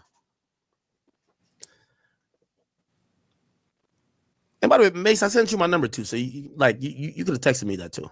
I don't know why. I just seen this today. It says, oh, I gotta read what I said because I like to keep it all the way transparent. Right? Why this only popped up now? He sent this yesterday. It says yesterday at 2:50 a.m. So it's like close to 3 a.m. Let me tell you what I just said. 5:41. By the way, this is all, you know, I'm not capping. Mase, okay. I just saw this. Peace and love. Yeah, the internet was going crazy with it. I love you and Cam, and couldn't believe they was putting me to respond to y'all. The Breakfast Club girl called me a liar. I wanted to defend myself, but of course, I'm not the most liked. So they wanted you guys to go at me. I'm gonna keep typing. Because of Treasure, I had no problem with Shorty. I had no issue with her, and tried to dismiss it. I thought the brand account or podcast account was both you and Cameron stance on the man. We keep on going, issue, y'all. not maybe. We not gonna listen to this nigga typing. So here's a video where we go right into it, and here is academics directly addressing what the issue is. Popping this out. But let me try to break it down to the terminology that y'all might understand. Mase, Cam, love you both. So let me say that before, but let me address it. When y'all are going through y'all personal back and forth with someone who's calling you out of your name or calling you a liar or defaming you, people do comment on it. By the way, I'm not mad at somebody commenting about it. My thing is about you jumping in, almost picking sides. You could be a neutral arbiter. You could be a person who's watching. Like, for example, I'll give you an example. Mase, when they came out like about, let me see, it's about 17, 18 years now saying that you was fucking a tranny, you ain't seen this jump out there like, oh yeah, Mase is no, we just trying to see what's up. We don't pick and choose when two people getting into it, especially when it ain't our business. What I'm saying is my business with Shorty. She called me a liar. Why your co-host jumping in? This ain't no about picking on stat or whatever. Bruv, when niggas was calling you out of your name and you defending yourself, if anybody else jumped in, piling on with the other person, you would feel offended. You ain't see the whole media jump in, basically saying, oh, nah, Mase was fucking trannies. No. So just stay out of my business. And I'm saying it respectfully for all of y'all. Stay out of my business. Woman called me a liar. I'm defending myself. Please don't jump in and try to pick a side already, unless you're trying to say you're trying to get it up with me. Same thing with Cam. Yo, Cam, when niggas were saying you got socked in the eye by whoever the fuck, well, True Life, this and third, and you showing the pool, this and, bruv, nobody jumped in. I love your music. Nobody jumped in and was just like, yeah, that's what happened. Yeah, Cam probably did get. No, we let y'all brothers go back and forth, even though niggas did comment on it. Niggas commented about y'all going back and forth. Niggas ain't pick a side. So my thing is, brother, I get it. Y'all sensitive because that's y'all co-host and y'all gonna stick up for that person. But why the fuck she in my business? My business is with this woman who called me out my name, called me a liar. You ain't see that tweet? Do I got to bring y'all back? I'm chilling. I'm at a family barbecue on stream with my chat. Okay? The chick said randomly, this is Lauren LaRosa from the Breakfast Club. This is why Charlamagne ain't said nothing. Yo, Ack is a liar. My thing is this. Okay. And by the way, this is what we got to stop in this media culture. We can't allow women just because they have 2 X chromosomes and they fucking bleed once a month. They do whatever and there's no recourse. Again, we just talking with words here. There's no threats of physical violence and shit like that. Shorty says I'm a liar. I can't respond because she's a woman. She says I'm a liar. She's at the show, probably drunk as fuck, looking for some TDE cock to suck, and she's thinking about me. I can't respond. I'm taking phase as they come, but god damn it. Look, let me go back to my tweet. Remember, I'm minding my motherfucking business. Again, we just talking about minding your business. So when I address your co-host, the violation or whatever is like, yo, mind your business, shorty. Get out of here. I understand if I'm talking about it is what it is, and she jumps in, makes all the sense in the world. If she wanted to react to it, which she could. Bruv, when you now react to it and you're clowning or taking the side of the person that I'm going against, nigga, you think I'm not going to respond to you? My opinion, and mind you, I'm a little bit prejudicial because I am friends with Maurice Claret of Ohio State fame, who is a producer on the Is What It Is podcast. My first interview when I came back with Dogface TV, my first interview that I did almost 2 years ago was with Maurice Claret. He's an integral part of what was going on up there with It Is What It Is. I gotta tell the truth though. Treasure Wilson, what you did was tantamount or the same thing as a woman getting into it with her man and then drawing her brothers and cousins into that motherfucking battle. When if you were not involved in it, right, you shouldn't have said anything publicly. You shouldn't have mentioned him. You shouldn't have alluded to him because for one, you know how he's going to respond. And if you don't know how he was going to respond to you, that's even worse because that means that you're not familiar with the culture. You're not familiar with who Academics is and what he has done. You're not familiar with how volatile of a person he is, especially in the arena of YouTube. That's one. Number two, when you make a statement, Treasure Wilson, you are a representation of the It Is What It Is podcast. So that means you're a representation of Cam and Mase. When you make a statement, you have to understand that what you say carries weight, it holds weight, and it has a certain level of influence to it. It's magnified. Mm-hmm. So when you say something about somebody like that, you're drawing your partners into the mix. You're starting a whole, you started a whole war of words for some shit that wasn't none of your business. I get the black girl magic shit, like Nina said earlier, but you are out of line. What say you, YouTube streets? No, the thing is, she wasn't out of line. The thing is, what she got to be ready for is all fair and war. When you jump in a war that's going on with two other people, it's already a war going on.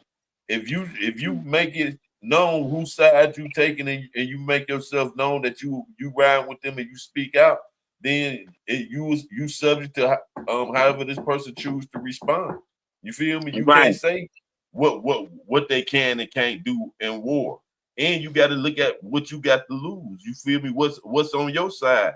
Like you put Cam and Mase in the middle of something, now they ain't been exposed. You feel me? Because you stepping into somebody else's beef.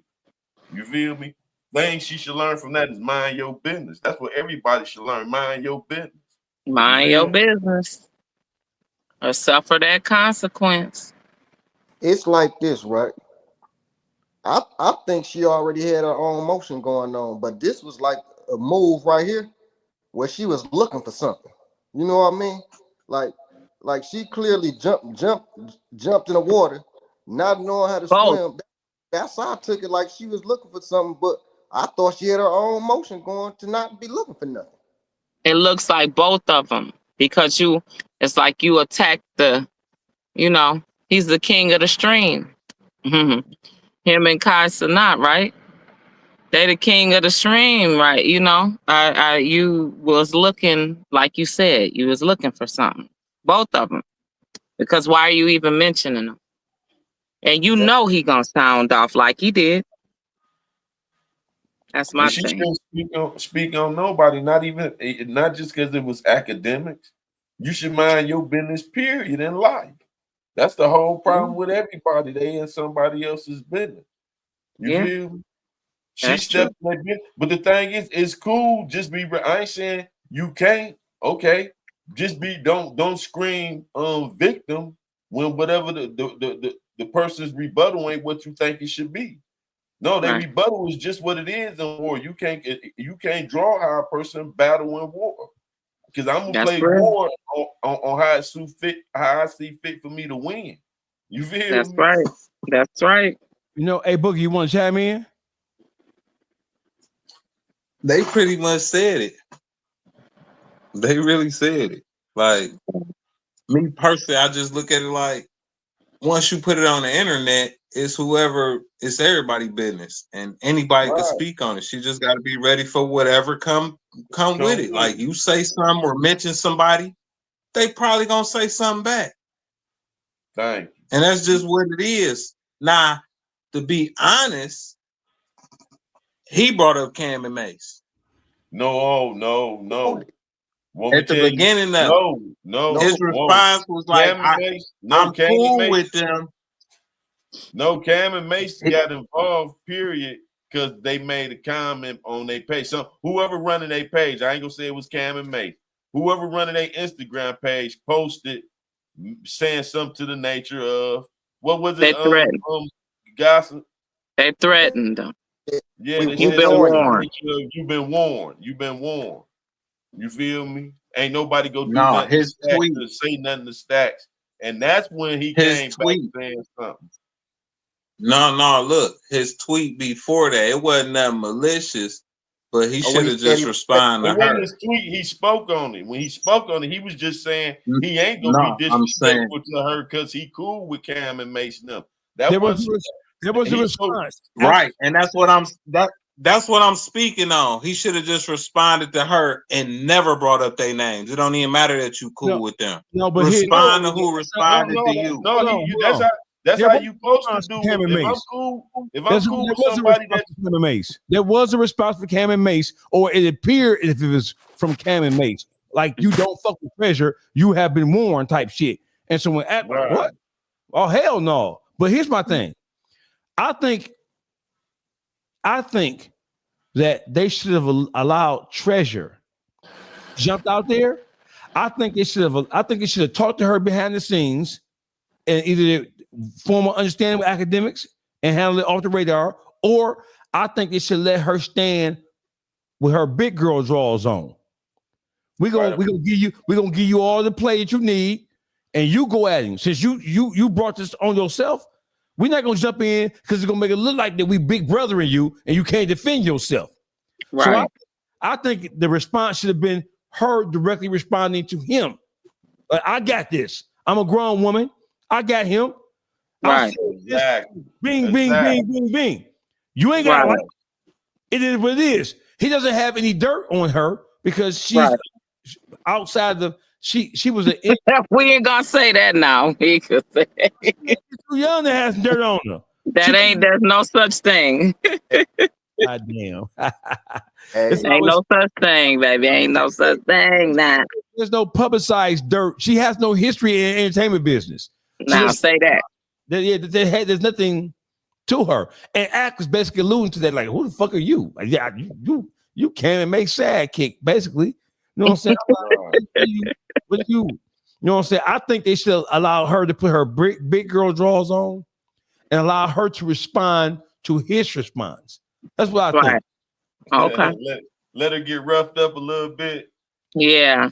See how she'll do in this in the big battle. She brought like Nina said, hey, listen, what she did was the same thing as having a boyfriend, getting into it with him, and then calling your brothers to get their ass shot the fuck down for running That's up right. who you know was a gunslinger. Yep. That's the same thing. Hey, Yeah. right. You tuned into the best of YouTube streets. Hey, listen. So we have podcasters. So earlier today, they talked about the Fat Joe and Jada Kiss podcast. Mm-hmm. I went and I took a look at the inaugural episode. I looked at the follow-up episode. That shit is horrible.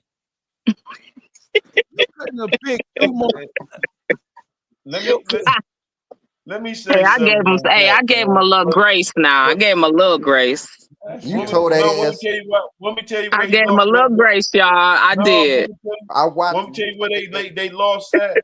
And no disrespect to Jada Kiss, but Fat Joe, for the simple fact, he gonna start off saying about who should be able to speak on rap and what's the qualification on speaking on rap music and all that. But he was out there speaking on right, sports. He's speaking on all the sports and all that. How you go say what everybody else can speak on? This ain't your territory. You can't come in and set no rules. See, that's his whole attitude. You don't run shit. And I don't know why Jada Kiss jumped in that though, because he already had a fellowship. He had another podcast that went nowhere that same. This ain't your lane. You ain't gonna come in here and try to set the rules and say what nobody else can speak on. Or only you and Jada Kids qualified because what y'all went through with promoters and this, that, and the third. But y'all speaking on other categories that how y'all qualify for that. I ain't never seen you playing on professional sports. So who gave you the right to dictate come in this field and draw the lines of what can and can't be said? You know what I'm saying? Fuck Fat Joe. When Fat Joe came down the pipe with that Puerto Rican shit, Puerto Ricans ain't nothing but some niggas that speak Spanish. That's all Puerto Ricans is. Right. So took the position of trying to defend, but how you pronounce that shit? Boricua. What that shit is? That Boniqua. Whatever that shit is. Mm-hmm. Fat Joe, shut your bitch ass up. All that Puerto Rican shit. You fat, funky, big kitty ass nigga. What you need to be doing is hit the gym and get rid of the man boobs, Fat Joe. Big titty bitch, you. Well, I must say, like I was talking about it earlier, right? I'm gonna say that they are jumping in our lane because it's real boring and quiet over there in the rap game, right? Yes. And ain't nobody putting out, I don't give a fuck how big your platform is. If it just ain't popping, it ain't fucking popping, right? Nobody right now, to me, is popping. We tired of, K-Dot is gonna do what he do. But we done heard it already, right? So we need something new to get excited about. Ain't nobody doing nothing. And so now when it gets boring, them bills are still due. So y'all coming over here to some regular shit, to content creating that you talked about like a dog. They talked about us like a dog. Y'all know that. When we done went for months and months with no subscribers, but we still on this motherfucking app talking our ass off. We still getting interviews. We still sometimes have to pay some people to do interviews, right? So we doing all of this footwork for somebody to come in the game. That's my attitude about it. That already got a whole lane that you a millionaire off of. You coming in a new game, not to say that you're not welcome, but just be authentic. That's my thing. I'm sitting literally watching your numbers grow in a matter of seconds. Yeah, I get it. You got Boost Mobile and Rock Nation behind you. But damn, they didn't pay for no producer right off the bat. They didn't pay for no producer. They didn't say you got Bronx and you got Yonkers together. Y'all didn't have nothing to educate us on. You should have came in with the education first. You should have came in with the good stories and the bad stories. I agree. You should have never touched Cameron and Mase and what's the other one, Up and Smoke podcast. Them ones, they're sports and talking, and the Stephen A and the Shay and all that. They over there talking about the sports and we don't nobody want to hear that. Like them people that we already been seeing I agree. You got to find something new in the podcast game. You got to come with something that somebody else is not doing. I'm just giving y'all a little bit of education on it because I don't want to hear what they got to say. I ain't subscribed to them. I watched it though, right? And I'm just irritated that I've actually heard them talk about the podcasters, the content creators, about how they, well, you know, we lying. We need to do more research. We need to shut the fuck up and we need to mind our business. Them is the 4 things that all them rap niggas say. Yeah, you rap niggas. That's what you rap niggas say. Y'all talk big shit, but then you'll run to your favorite podcaster to get your message across. Yeah, them niggas ain't talking that shit though. You'll run to your favorite academics or Joe Buttons or maybe even Cam and Mase. They ain't said it to get their word out. It's the big ones. It ain't their favorites, the big platforms. So it's beneficial for them to go on them platforms because they try to stay relevant. You feel me? So that's the only time they want to deal with a podcast, you know, when it's beneficial for them. They're trying to put their music out or something, or they trying to clear their name that's been tarnished in some event or something. You feel me? Yeah. All of it is when they don't grow organically, man. They think they coming to this space with a leg up. And they felling off the bill. It's definitely not organic. That shit was trash. I watched it, right? They not knowing that YouTube is its own monster. Like they not knowing that. Exactly. They're gonna force themselves because of their past celebrity success into the YouTube streets. You niggas, hey, listen, you can't find 2 more uninteresting, boring motherfuckers on one show. Man, Fat Joe, he got borderline Alzheimer's disease. Right? He can you remember your thought or not, nigga? And then Jada Kiss, I fuck with Jada, but Jada is the slowest talking nigga in the world. The last thing we need no is personality ass niggas who look like they both rode the short bus. There was no I'm gonna be a little. I'm gonna give them a little more grace. I'm gonna say when they was telling the story about the Grammys, right? Right. I put that in my clip. He told the story about the Grammys. That was very educational, right? And then he talked about Big Pun. We want to hear that. We don't mind, but at the same time, we don't want to. You don't need to sit on no couch talking about how gangster you are all damn day. Like that's not what we're there for. Shit, Fat Joe, shut your bitch ass up. I'm a Hey, Fat Joe, here's a message from me to you. Shut your bitch ass up. If you ain't doing that Bronx ass shit, you're trying to come down with that Puerto Rican shit. Man, go your fat ass, you banana boat eating ass, ice cream sundae eating ass, sneaker bar, Gatorade drinking ass back over to Puerto Rico then, nigga. Since you don't like this American Negro shit. Well, I want to hear him talk some Bronx, and I want to hear Jada tell some Yonkers, and he got to speak up and insert in the conversation. I want to hear some Rough Rider stories that we don't know about. They got some education and they got some stories. We want to hear that you ain't talked about already. It's y'all podcast. Hey, Joe got. I think Jada was shoot-footed and knock knee at the same time. I think Jada Kiss should go on by herself and do something with the D block. See, with Fat Joe, Jada Kiss gonna end up. Jada Kiss gonna end up with a lot of people not liking him because they don't the like they have for Fat Joe. For real, I don't think that's a good. I don't think they got a good chemistry for real. That's why it wasn't. That's why the show. It was no chemistry at all. Zero. Jada Kiss ain't on the same tip as Fat Joe. You feel me? He need to go on and do his thing with Styles P and SP and do their thing, some D block shit. And that's what the people want to hear for real. I think a Locks podcast would be more doper than a Jada Kiss and Joe. Yeah, and they also need a Juice. They also need a Treasure Wilson type. Yeah, they need somebody who knows how to move. Yeah, they need somebody. They got Eve. What they do? They go pull Eve back. That's what they do. They start a podcast. They got a female. They got a big boy in the skirt. And I light on her. Don't be getting on her. Don't give her that stray. Don't be giving her that stray. She did not deserve that, dog face. I think that'd be dope as hell. When you're a black woman, and you take your hand and you put it around a white man dick and you shove it in your mouth, bitch, Harriet Tubman is rolling over in her grave. Okay. Well, I have to be in defense of her. First of all, wait. Little light on her. He's from a whole nother country. What country is that? He's from. You don't see? That's where they live. What country is that?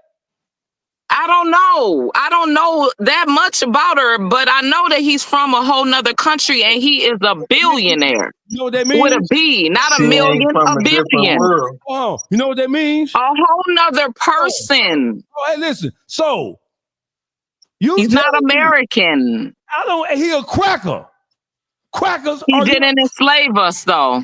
Remember that. He didn't. His ancestors did not enslave us. Whoa. The crackers that enslaved us came from Europe. So if that ain't where he's from. He a cracker. I don't know. Well, I ain't got time to look it up right now, but we gonna come back to that. He is not from there. Eve husband. I got plenty of time. Yes, please look it up. Maximilian, please look it up. Don't be giving her. She don't deserve that straight, dog. She don't deserve that. She don't deserve that straight. She don't deserve it. Here you go. This is cracker name. No. Wait a minute, hold on now. This cracker, his name is Maximilian Cooper. She began dating Maximilian Cooper in 2010. Became engaged in December 2013 and married in June 2014. Okay. In Spain, right? Mm. He's a cracker. Look at him. Where is he from? Type where is he from? He's from London. Indeed, he is that. Exactly where he's from, London. They live in England right now. Ahoy, mate.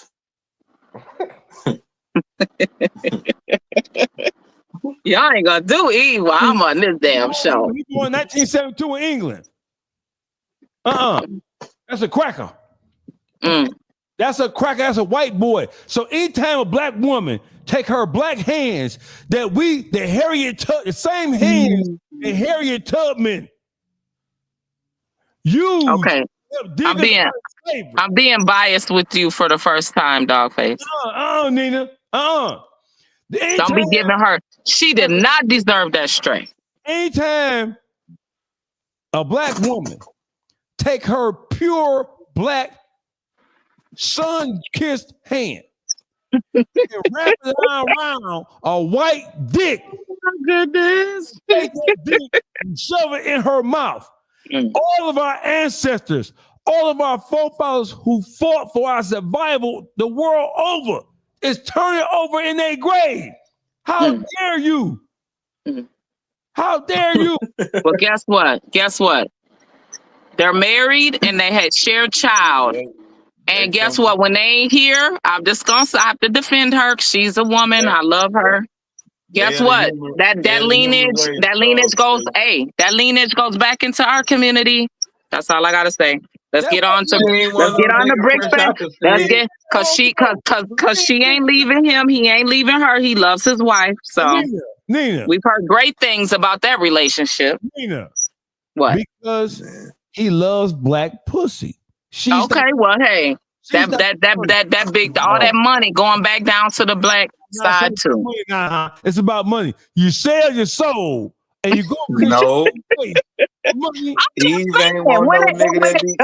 Shit, when we leave from here, it's about what you leave to pass back. Yeah. That's what it's about. Man. It's about what you leave to pass back. Ain't want no nigga that eat ravioli I know can. You going to black hell, Nina? If there's a hell for black people, hey, I'm not dating outside my race. You're going to black I'm just talking about her. Nah, shut up, man. Let's get on the Bricc baby and Luce Cannon. I mean Luce Booty, Luce Lips Cannon or whatever his name. Yeah, let's go on to that. Hey, Luce Cannon. Yeah, that nigga telling. Why your trial date? Why your trial date ain't the same as everybody else's trial date, Luce Cannon? Because he worked with them. Oh, you know why? Shit. Hey, Luce Cannon. What's his wife's name? What's his wife's name? Carissa or something. Was it Hey, Carissa? Clarissa. We need you to call Luce. Hey, we need you to call Luce Cannon, your husband, the goofy ass sweet. Oh, is it Sharice? Is it Sharice? Sharice Mills? No, that's whack bitch name. Ain't it whack bitch name? Oh, his name R&B. No, his bitch R&B. Oh, okay. So listen. Hey, Luce Cannon, we gonna need some explanation about you, player. Yep. Y'all know what's up. Luce, why your trial date don't start with Big U's and everybody else on your indictment, bitch ass nigga? Yeah, because he's the number one witness in it. They say he had fought for Dirk not getting his bond. They said that Bricc back Luce Cannon put Dirk on the phone and didn't let Dirk know. Didn't let Dirk know they was being recorded. They was on YouTube with it. Had him thinking it was just a one-on-one call with academics. I got academics on the phone, not knowing his wife on the phone and playing it like it's a interview call with Dirk. And Dirk got on that motherfucking phone trying to holler at academics. A whole setup. A whole motherfucking setup. That's the damn. Set your ass up in the trick bag. That's horrible. Yeah. And he said Luce Cannon doing anything for content because he trying to stay relevant and get some money because he ain't got the money that he been lying about because Wack set him up for failure. You feel me? Mm-hmm. Have we pretty much come to the conclusion that Wack 100 masterminded the takedown of Big U, utilizing people from his own set? Mm-hmm. Yep. He did. Does anybody on this panel disagree with the fact that Wack 100, in his quest to destroy Big U, that he utilized members of Big U own Crip crew? Yep. To report all criminal activity. He did. Are we pretty much in agreement with that? Yes, fucking right. Craterface did that. Craterface did that. He definitely did. He played puppet master. But in the same breath, Big U is old enough to know better. He's old enough to know better. He should have been quiet and changed the whole formula once he wasn't cool with that. Dude, you see, this is where niggas is fucking up at. Anytime you fall out with the right hand, you gotta go over and do some left shit, some cornball shit, some different shit. So where you can't be subjected to it. Not to say that you don't know what you was recorded on, you don't know what's gonna come against you, but you gotta dumb all that shit down. No, where he fucked up at, he shouldn't been doing. He ain't had no reason to be doing nothing wrong in the first motherfucking place. See, that's shouldn't have, but you don't think your man's is gonna tell on you. But the thing is, he shouldn't have been doing nothing from the dribble. He was put in position that he didn't have to be doing nothing wrong. He could have been helping the people for real and getting to that bag for real and doing right by the community for real, like he was putting on the fronts he was doing. And he wouldn't have none of these problems. That's where it all started at right there. Doing the right thing off the dribble, not waiting till the wrong thing go wrong to then try to make it right. And he had it at his fingertips. Mm-hmm. And he had the doing right part at his fingertips. And still was gonna eat. But that's just a greedy ass nigga. And it was at his fingertips. He was doing it. It was in his hands. They was giving him anything he wanted. He was getting it in non-profit, pro profits. He had the athletes and the celebrities dealing with him. He was getting them kids to the pro sports, scouts and stuff was dealing with him. He didn't have no reason to do nothing wrong. All he had to do was be patient, and he was go get his turn. You feel me? Right. Keep putting the work in, and your turn go come. You wouldn't go get overlooked. You know what I'm saying? You go get that bag. Where he messed up at implementing any wrongdoings with what he was doing. You can't mix them; they don't mix. You feel me? So then you ain't got to worry about a Wack 100 when you play with your cards, right? Wack couldn't have destroyed him then. Why? Because he wouldn't have been able to destroy what he was doing because he'd been doing everything that was right. You feel me? That's how you avoid that. See, that's why that nigga too old to be banged. He's supposed to be doing shit. That's what I'm too saying. old to be banging. He's supposed to be with the rehabilitation of the bang. You feel me? The prevention of the kids getting involved in the bang. And that's what I'm saying. If he wouldn't have been trying to bang and all the wrong stuff brought his empire down. Trying to implement all the wrong stuff he was implementing with the good stuff he was doing. You can't mix it. Simple as that. Right. If you try to step off that porch into the street, you go suffer street consequences. The streets ain't what it is, and that's what we need to get over to these youth. It ain't no reason to jump off in the street. Everything that you think you desire from the street, that you view and that you want from being a part of the streets, you can get it doing the right thing, being on the push, being a law-abiding citizen. You can still get all them same things. You feel me? Yeah. So that's that whole goal. Who we just get popped in. Okay, we got 5 more bullet points to cover, y'all. Let's get it. That's real spill. What up, real spill? All right. What up, though? What up, though, fellas and ladies? What it do? How you doing? Can y'all hear me? Yeah. Yeah. What up, though? Can y'all hear me? What up, though? What up? Y'all hear me? Yeah, come on, brother.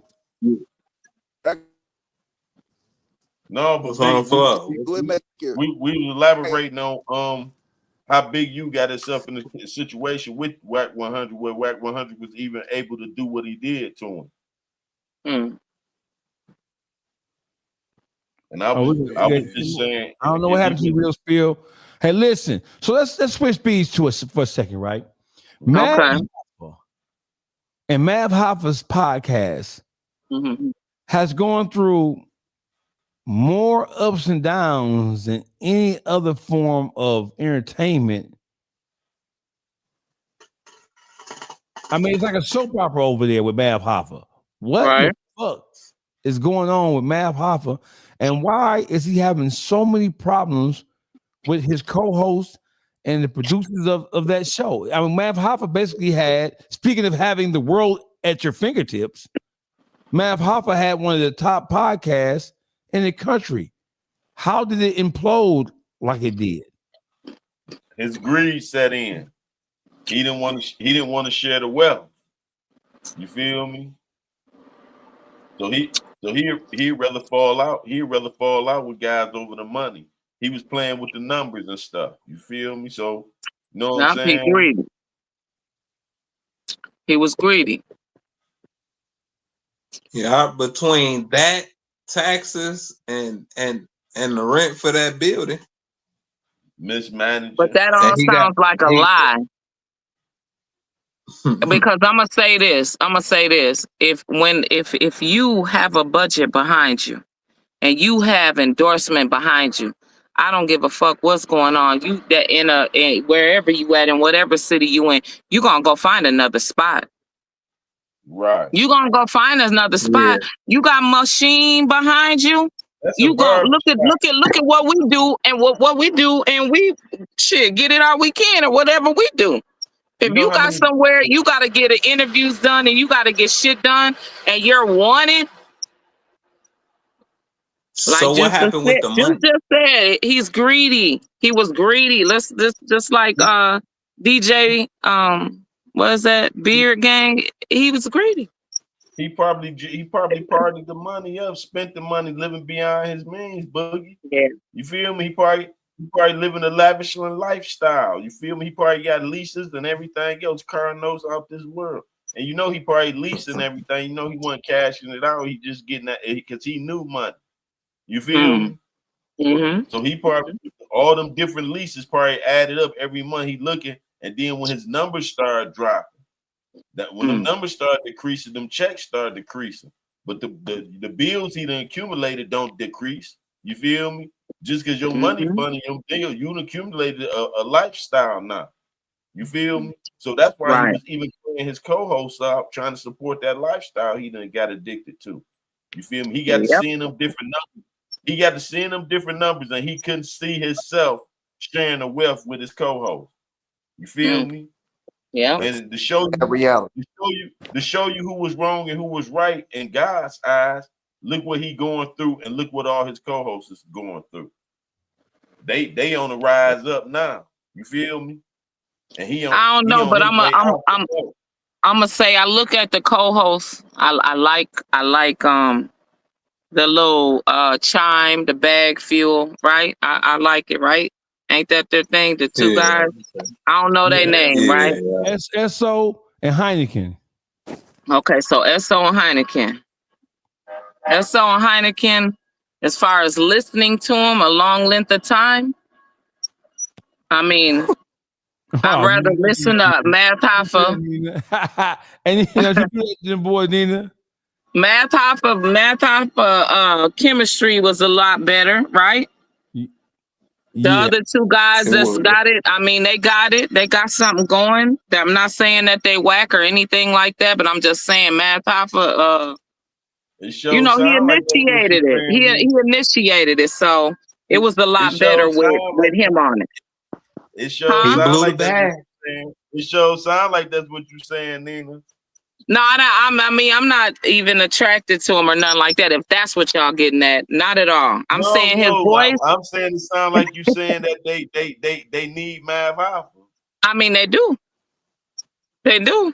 Or somebody like it. They got to find somebody else with the chemistry. You know what I'm saying? It's not. It's not believable, right? When you're hearing a podcast, as far as you're there. Yeah, Mav did have them for facilitating skills for real. There you go. See, I had my words wrong, but just what you just said. He had facilitating skills. Yeah, because what I'm looking at them and their questions, and you know how they, not to say like, okay, I'm gonna give y'all an example. They had, this is where they dropped me at. They had motherfucking Wallow for free. Y'all know what we would do with Wallow on here? What would we do with Wallow on here? We definitely won't be over talking each other, because one of us is gonna get the right question and we gonna keep it going. That shit gonna pop. The Wallow ain't gonna be talking about where y'all at, what y'all doing, y'all late, I cost this or that. Huh? Right. Y'all think you got him? Y'all niggas ain't got this shit together. Come on, man. I mean, and I'm just, critiquing because of, what we've been through, like I keep saying, about climbing up. Like, you got to be on top of your shit. They ain't on their TOP. To me, they not. They ain't on it enough for me. No, your opinion ain't your right. A whole lot of people that same type of opinion. They ain't on the top. Everybody's saying it. Yeah. Everybody's saying it. And I also can't get with how they spill, how we know the business. I don't like that. I don't like that we know all that business. If we fall out, I'm not supposed to tell nothing about what it ain't supposed to come to the internet. We got money together. You was cheating me, nigga. You might have motherfucking fucked over me, but I'm not supposed to be motherfucking going snitching to the internet, telling nobody on the internet that what was going on in our business. That wasn't it. Mm-mm. See, that come from a certain type of upbringing that you got, right? That we, most of us on this panel have. I want to say everybody, speaking for everybody, right? And you can clearly look at people and see they don't have that upbringing, so it's no problem with the coming to the internet with internal problems. We had those type of conversations all the time. Right. And so that's probably why I'm being biased to him, and I mean to them, about their podcast, because it's just not authentic. Like, y'all want us to jump on y'all and jump in with y'all. I seen them even go to WAC 100 and ask WAC 100, how can we pay to get our, to get the backing behind it. We need help. Y'all didn't know all that before y'all even. Why are you going to whack? I mean, I don't know. I don't know. It's just a lot of stuff about them that I just couldn't. So that means I don't watch them no more either. Once I found that out. Mm-mm. So that means when they was over Mav Hopper, they was just being following. They wasn't doing no research, and they was just coming on the show. They didn't have their own channels going or nothing then at the time. No. And now you can see the difference. Like without Mav, who carrying y'all shit? You feel me? It's a difference. Like so without Mav, you see, okay, with Mav, he was carrying it. And with him doing what he do, it made it easier for them to chime in, say certain things. But without him, they kind of stuck and got bullshit ass questions. Right. And I see that's what I like about us. We all got our own thing going on, and we got different styles, but we come together as one and form like Voltron when we together. You feel me? But yeah, and we don't mind sharing. Like whatever we share with each other to excel to the next level. I'm not trying to hold you back. Like, oh, I'm not gonna tell you, hey, I just got some money over here. I figured this out over here, how to do that. I mean, like, the education should always be there amongst your crew, because it doesn't matter who gets there first, because technically we was taught that whoever get there first, okay, you're gonna come back and get us. Ain't that the Harriet Tubman, Right. We got to use their language. We got to use that language. We got to share the sauce. You feel me? Something they understand. We got to share the sauce. We know how to share the sauce with each other. You feel me? All of us bring our own unique perspective, right? And I hate to keep saying it, we all come with that block mentality as a crew, right? And I don't know what type of mentality they come from. It's like they come as a crew with no mentality. You know what I mean? Right. That's what it's seeming like. If y'all now I need to want to quote from the great book of Harriet Tubman.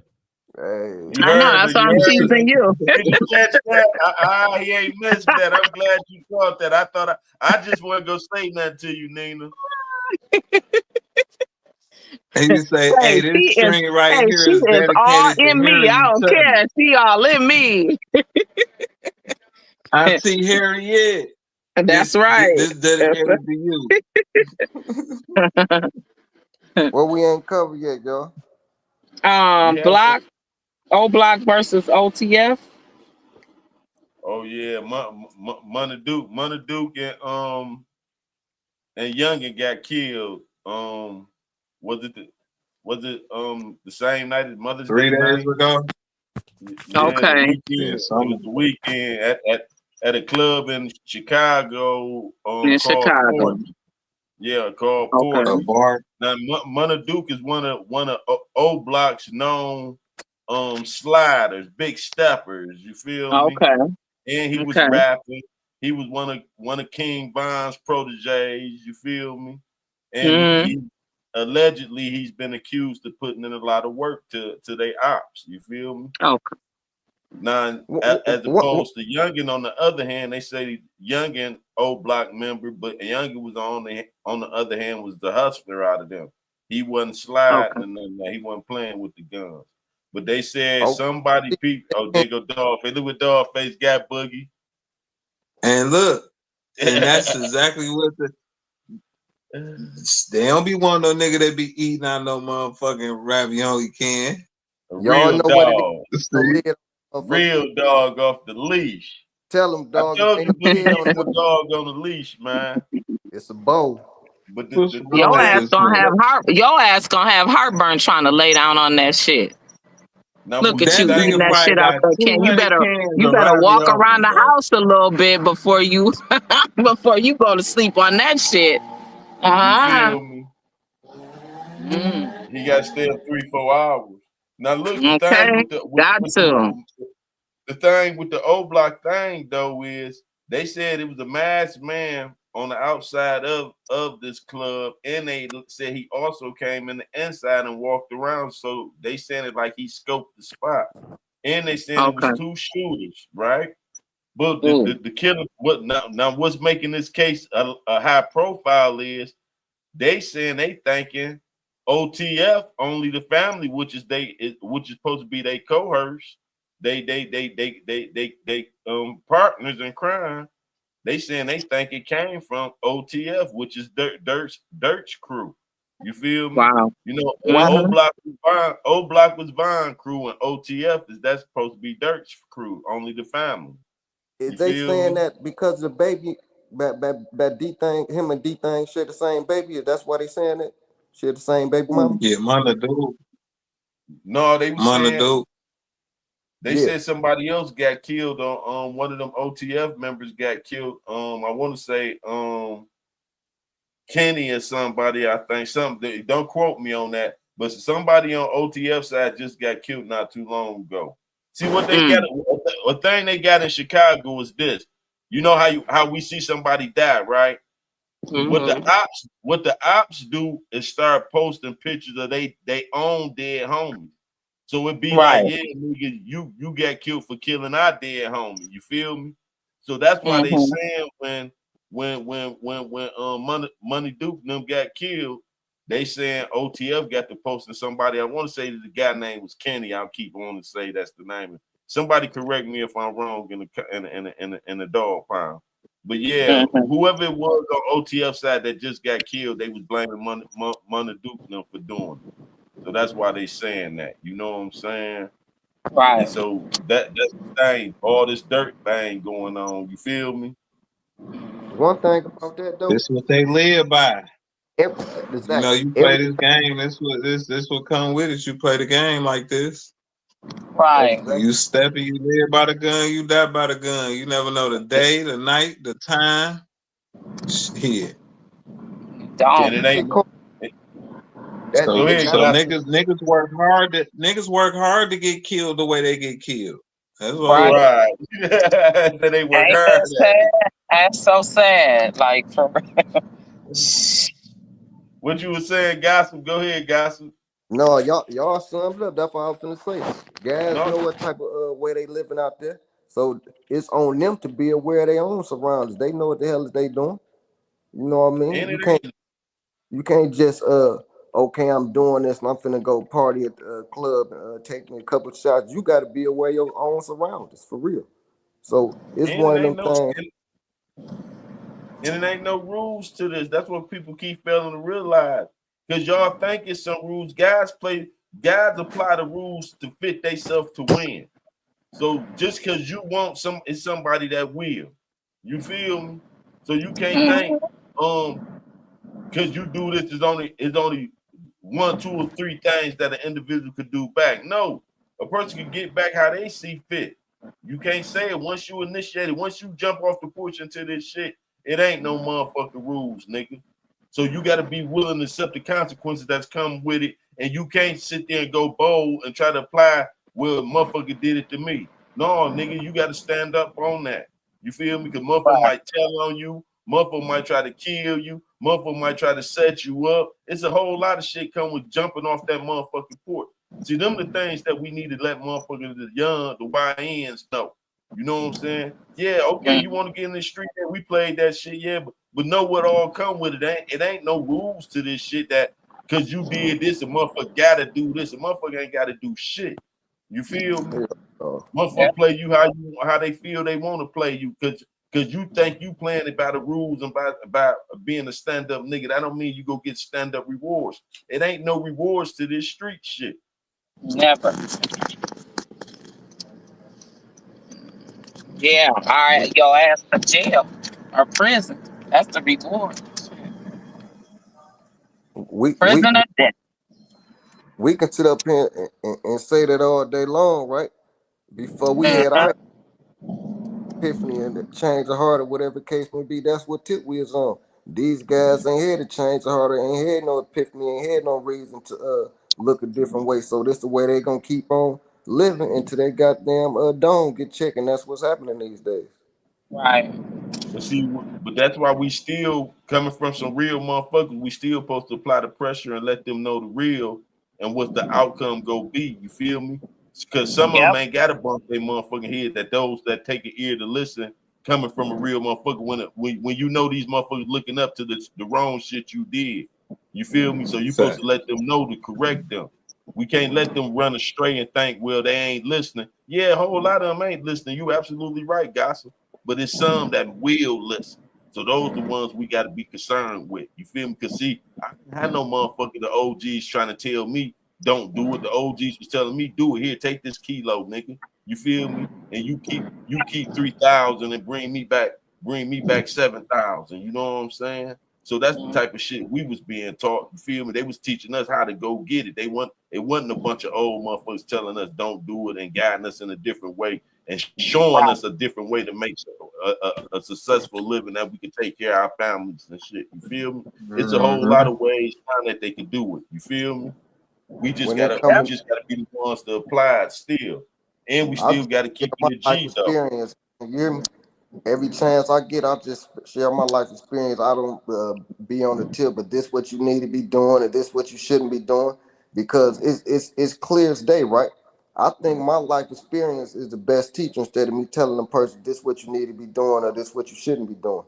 Because here it is, you got one of the YNs, they on this block pulling that 11K a day, whatever the case may be. If I don't got no viable reason or a viable way for them to get the same amount of money or either more, than they stand on that block. My words is bullshit. So that's why I choose to get in my life experience. You know what I mean? Oh fuck! Why does this keep happening? Man, But with your life experience, you gotta. That's what I was saying. With your life experience, you got to point them in the right direction. You feel me? You got to apply where they could go get the right job trades and show them where they could get them job trades from and how to go about doing all that. Even if they lack education, you got to show them how to apply themselves. You feel me? When you teach them how to fish, then they can keep feeding their family. You feel me? You know, Cause listen, even making 11K a day doing what you doing, that shit ain't gonna last forever. And the man that ain't making it and making that slow nickel, you feel me? He knows something. So each one teach one. I got a question for y'all. So what do y'all think about? Oh, excuse me, brother. What do y'all think about these retired federal DEA, FBI agents jumping into the podcast game? What do y'all think about that? Some of them is a big ploy. Okay, who going first? Go ahead, Nina. No, I want to hear what y'all. What's the name of their What's the name of their podcast? I don't even know. I just know it's a bunch of federal agents who are retired DEA, ATF, and FBI agents who are now jumping into the podcast game. Specifically, they broke a couple of guys were familiar with Big Meech and Big Meech's situation. They spoke on Cuffy's situation. Let me just say this to you, podcast DEA, ATF motherfuckers. We don't want to hear nothing come out y'all bitch ass mouth. Y'all not telling us who telling or who was telling. We don't want to hear who wasn't telling, bitch ass nigga. We want to hear who is and was telling. We don't want to hear nothing about you niggas. Y'all don't have no authority. Y'all word don't mean shit. Y'all the fucking police. Would y'all go on there? Would you go on their podcast? To cuss them out? Yes, of course. Would you go on? Would you go on there and be transparent with them? I absolutely would. Yeah. Okay. I'm a fool. Then we need to call them out. Then let's do it. We're gonna call Hollywood Wade. Hollywood Wade is opening up the door. Hollywood Wade is opening up the door for these motherfuckers. Think of this. It all is going. That'd be dope. It's all going full circle, right? And what y'all gotta realize is, we do, Black Americans say what is cool and what's gonna work. We direct the dollars. Black Americans. It's sad that, some of us can't get together and, run the bag up and really take over, right? But we say what's cool. Of course they're gonna come over here. They're retired. And we gonna be just 1,000. The feds don't respect no motherfucking rats anyway. Yeah, they gotta do the job. They gotta do the job. We gotta pay their bills, and it's sad that we figure this out now at our older age, right? But they don't respect no motherfucking rats. It's a whole bunch of shit I would go on there on their podcast and ask. Dog, do you know how dope that'd be? We set up a podcast with them ex-agents against ex-felons. You feel me? I'm tapping in with Wade right now, trying to set this up. Hey, right? Yeah, but we need to be face to face with them because fuck them. The virtual thing. No, we need to. One of us, some got to be in person. Them motherfuckers don't want to see. I love to go in person. Huh? Let's figure out how we can set it up. I'm tapping in with Wade right now. It needs to. Reason why I'm saying that is somebody needs to be representing to where you can look them in the eye and the body language, all of that, because that's the only way it's gonna be comfortable. That's the only way you're gonna get all that shit up out of them. Because ain't nobody doing that. They coming to the podcast just like us, right? We come with biased opinions from the way we came up, and they gonna come with their biased opinions from the way them being officers. So they ain't gonna never be 100%, and we ain't gonna never see eye to eye. Just like those goddamn clowns. That's why it'll be a dope ass podcast. It'll be all smoke. You feel me? For real. I'm looking right here with a few different names. Because the thing is, we actually get to break it down and get to hear how they actually think about us on the criminal side, and we'll be able to show them on how we made their job hard. They love dealing with these wide ends as opposed to when they had to chase us around in my time. You know what I'm saying? Because we practiced secrecy in our time. So we wasn't on social media, none of that advertising that we were selling drugs and stuff. We didn't even take no motherfucking pictures, shit. Right, no pictures or none of that. You feel me? Fake names and everything. So yeah, you know what I'm saying? So we made them have to get out and really do work. You know what I'm saying? We used codes, we had certain lingo, we had, you know what I'm saying? We was doing a lot of camouflage and call ourselves being strategic. You feel me? As opposed to now, the thing is I don't know how they did it, but they made it where the criminal, these criminals want you to know they're a criminal and what they doing. They advertise. If you ain't advertising, then you a buster. You feel me? Right. So I don't know how they converted us to that shit. You feel me? Well, that's why their stories is interesting. Right, and that's why they're telling them, because they're ex, and they can say their likes and this, they can say their flaws now. I want to show y'all something, right? I want to show y'all something. I want y'all honest opinion of this shit I'm about to show y'all. Don't hold back, right? Okay. Don't hold back.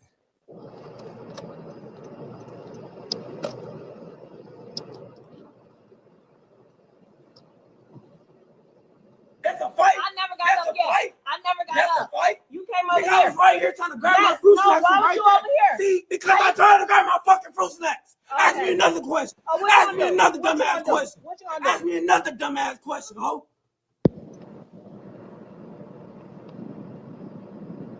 He said fruit snack. Am I tripping? He wanted his motherfucking fruit snacks. Oh, nigga. He likes you a lot. He's gonna be like, dang. Grab no motherfucker. That's a fight. I never got up yet. I never got up. That's his mother he's talking to. Oh no. Fight. You came over here. I was right here trying to grab my fruit snacks. Why was you over here? See, because I tried to grab my fucking fruit snacks. Okay. Ask me another question. Ask me another dumbass question. What you gonna do? Ask me another dumbass question, ho. His mama. Damn. Pushed you off me. That's a fight. I never got up yet. I never got up. That's a fight. You came over here. I was right here trying to grab my fruit snacks. Why was you over here? See, because I tried to grab my fucking fruit snacks. Ask me another question. Ask me another dumbass question. What you gonna do? Ask me another dumbass question, ho.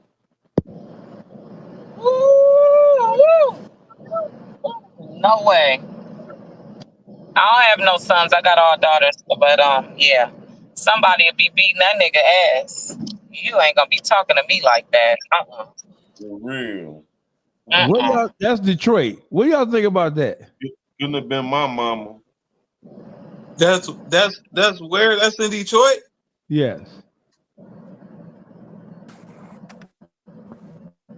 No way. Oh. No way and no way. Y'all want to see it again?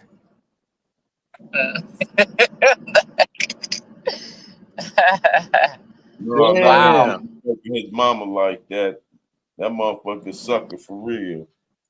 And he probably be getting punched. He probably be getting punched on when he come out the house. You feel me? Cause I'm seeing you got too much energy, too much flex up for your mama. When I know you done let a nigga to punk your ass. That's Hold on, nigga say he walked in on her and lost all respect. DJ Beer Gang, what you? That's a fight. I never got up yet. I never got up. That's a fight. You came over Nigga, here. I was right here trying to grab my fruit snacks. Why was you over here? See, because I tried to grab my fucking fruit snacks. Ask me another question. Ask me another dumbass question. Ask me another dumbass question, ho. damn. Y'all pissed you off of me. That's a fight. I never got up yet. I never got up. That's a fight. You came over Nigga, here. I was right here trying to grab my fruit snacks. Why was you over here? See, because I tried to grab my fucking fruit snacks. Ask me another question. Ask me another dumbass question. Ask me another dumbass question, ho. Man, he done lost his motherfucking mind. Damn. Yeah, that's a lot. Yeah, for real. You should, and that's his mama? That's the first call he makes soon as he in trouble, though. So he actually put his hands on her. He beat her in her face. Oh no. He beat her in her face.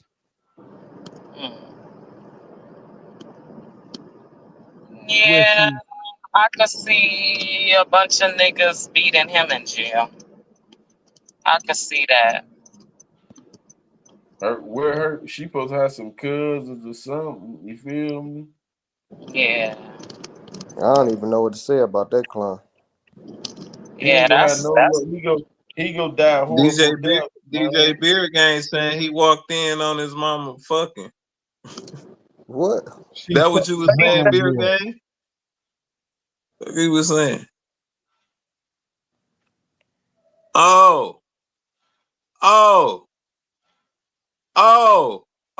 It changed. It kind of changed now. It changed. It changed? I Why? don't know. What happened? She fucked his homeboy. Oh. I mean, I don't know though. You don't talk to your mama like that though. I mean, I can see why you cussed her out because you embarrassed of her.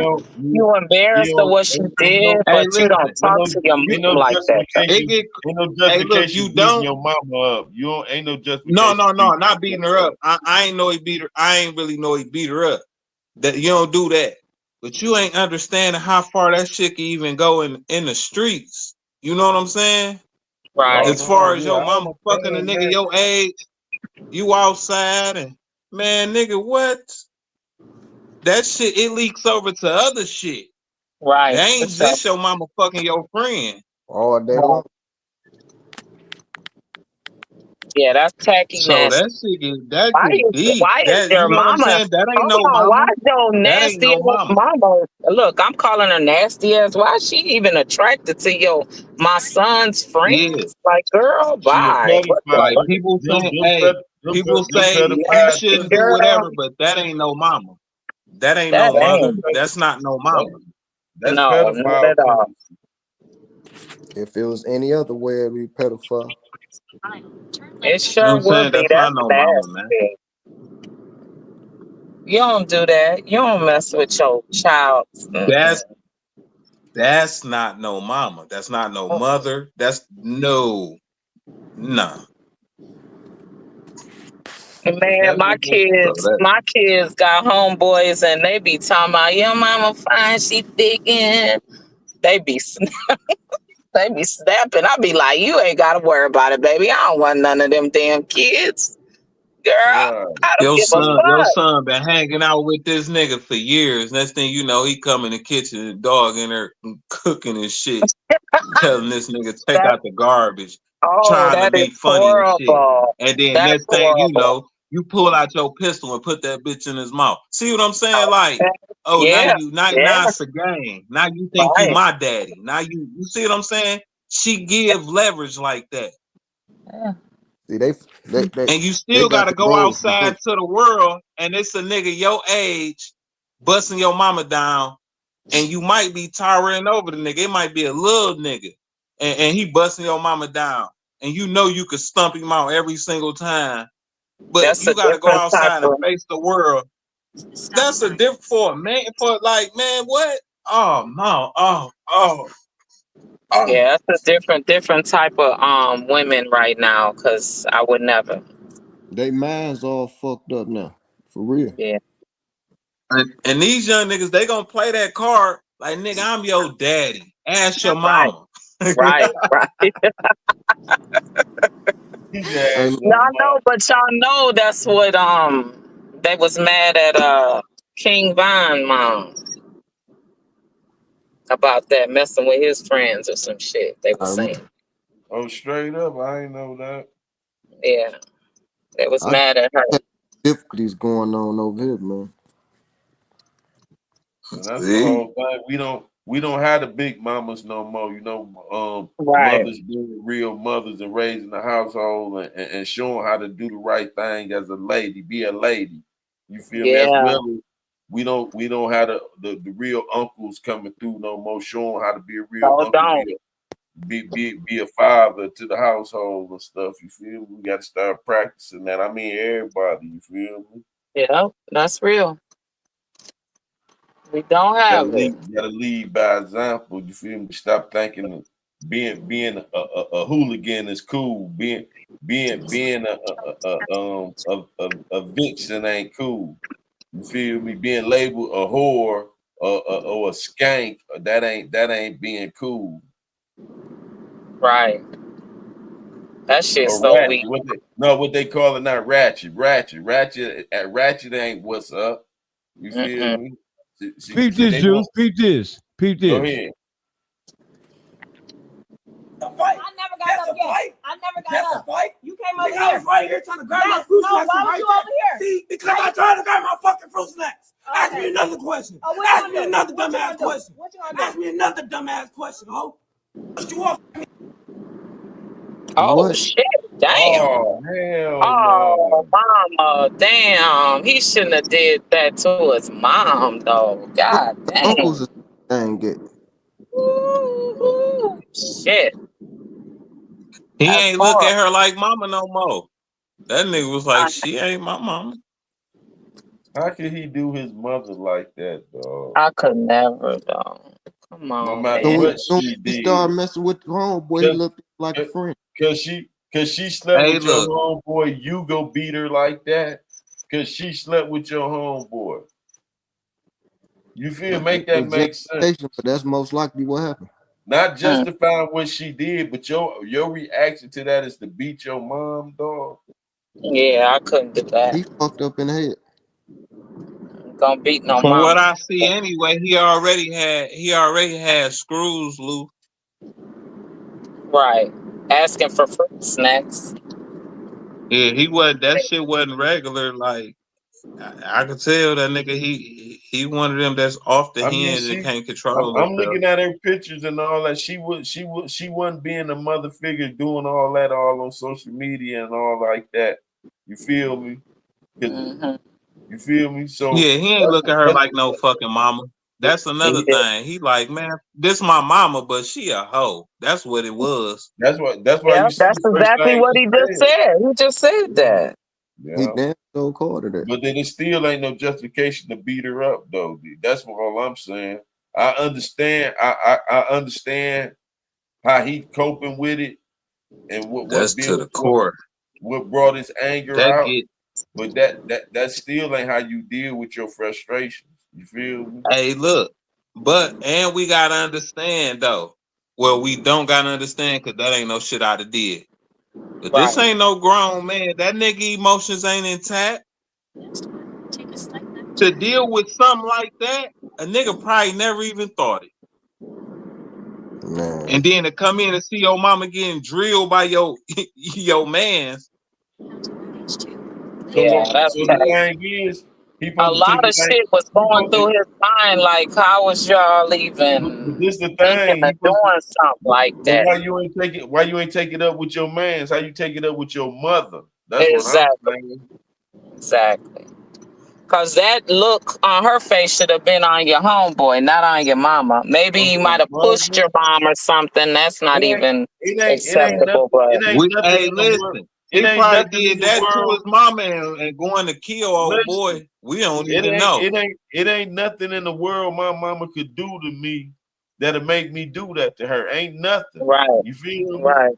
I wouldn't give a fuck if she could that let me ain't something down. I'd have did. It ain't nothing she could do to me that bad that I'm gonna put my hands on my mother, dog. Right. Nothing. Not nothing. It ain't nothing. You feel I'm me? still That sitting mama here, could do. It ain't nothing mama can't could even do, wrap dog. my head around joking. I don't even want to. Like, god damn. Your Even if mother, man. I be, and then you think about your emotions with your mom anyway. Shit, you be all snot and boogers like when you was a little kid. Like, mom, what the hell is you think? You might cuss at her or something. Say, what the fuck is going on? Like, I'm pissed that he reach out and touch had to her. even be put in that situation. I'm mad that he even had to be put in a situation to even think or to even act and do that. Because that ain't a situation that he had supposed to been put in to even think to do that. Right. You know what I'm saying? Because that ain't the first time he done act like that and bug the fuck out. That look like a motherfucker, like I said, screws loose for sure.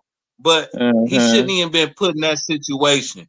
That ain't something he should have did to his mama. But if we start from the top going down, it never should have happened. The root of it is ain't none of our people been taught how to deal with our anger. You feel me? Right. We always see it in the neighborhood and on TV and the news. But all we see is you deal with violence with violence. Yeah. Violence is cool. Violence, you got to be a stepper. You feel me? So that's what's being promoted in society now. So that's how he only knew how to deal with it. This what society told him. This how you handle these type of situations. When that ain't the case, dog. You feel me? Society told him to put his hands on his mama and beat her like that. No, society taught him how to deal with not how to cope with violence properly. You feel me? He coping with his frustrations with violence. That's what I meant to say. He ain't know how to cope with his frustrations. That's his mama after him and his girlfriend jumped on his mama. Oh God, no. Oh, they double teamed. Yeah. Somebody need to put more of the hands on that goofy. Yeah, mom needs to separate herself from him and just be done with that whole situation because there ain't no coming back from that. You ain't gonna respect her. You didn't respect her even a little bit as her even giving birth to you, if not for nothing else, right? And then you did that. You inserted another bitch to hurt your mother. That bitch don't respect you. Your niggas don't respect you. You ain't no coming back. Look, I can't even get my words out. You might as well go on and kill yourself, buddy, because it's done for you. I can't even see your mama even coming to rescue you for nothing. I mean, who do you got after that? Right. Your mother, dog. Your mother. I could never. How can he even try to apologize for that? How could you apologize? Ain't no apology. Ain't no apology to that. How could you feel me? Some nigga, man, believe it or not, some niggas got the heart to never think of an apology for that because of the situation. It's some niggas that's like, for instance, we'll take Sauce Walker, for instance. His mama was a hoe and listen, his mama was a hoe and used to leave him in the crib for days by herself. He give a fuck about his daddy. He don't give a fuck about his mama, nigga. He don't give not one fuck. He care about his daddy. Why you think how he is with females is nothing. It's just so easy. And it came so easy. Because his mama used to have him at the fucking strip club with her. He never looked at his mama like his mama. Damn. And he tell you that. He don't give a fuck about his mama.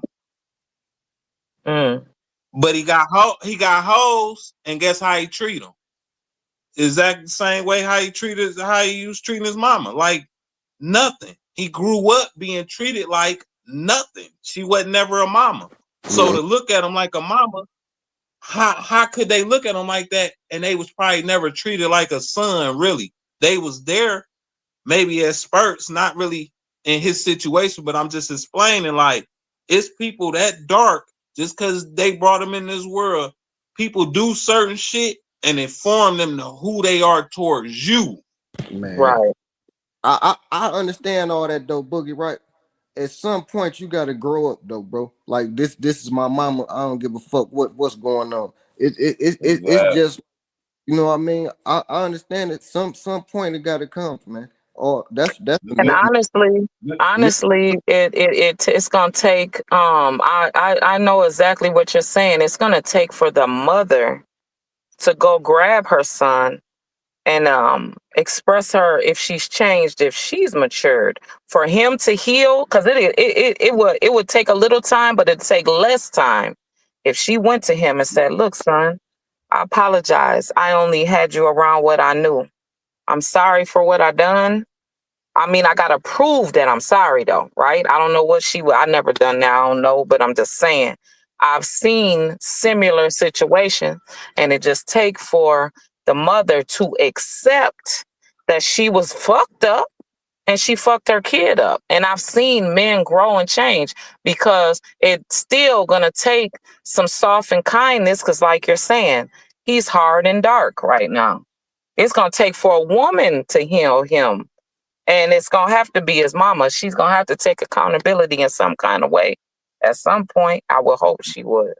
Well, the thing but is, this show, she not a mother.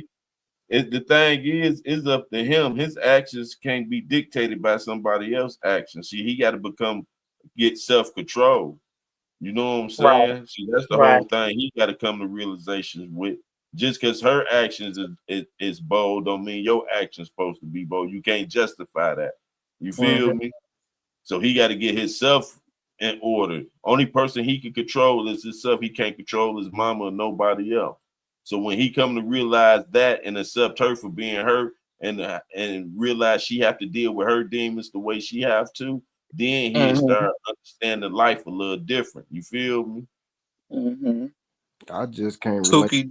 Tuki D, I see you say Sauce Walker Mama pass. I know, but I'm speaking about from when he talking when she was here. He didn't, you know what I'm saying?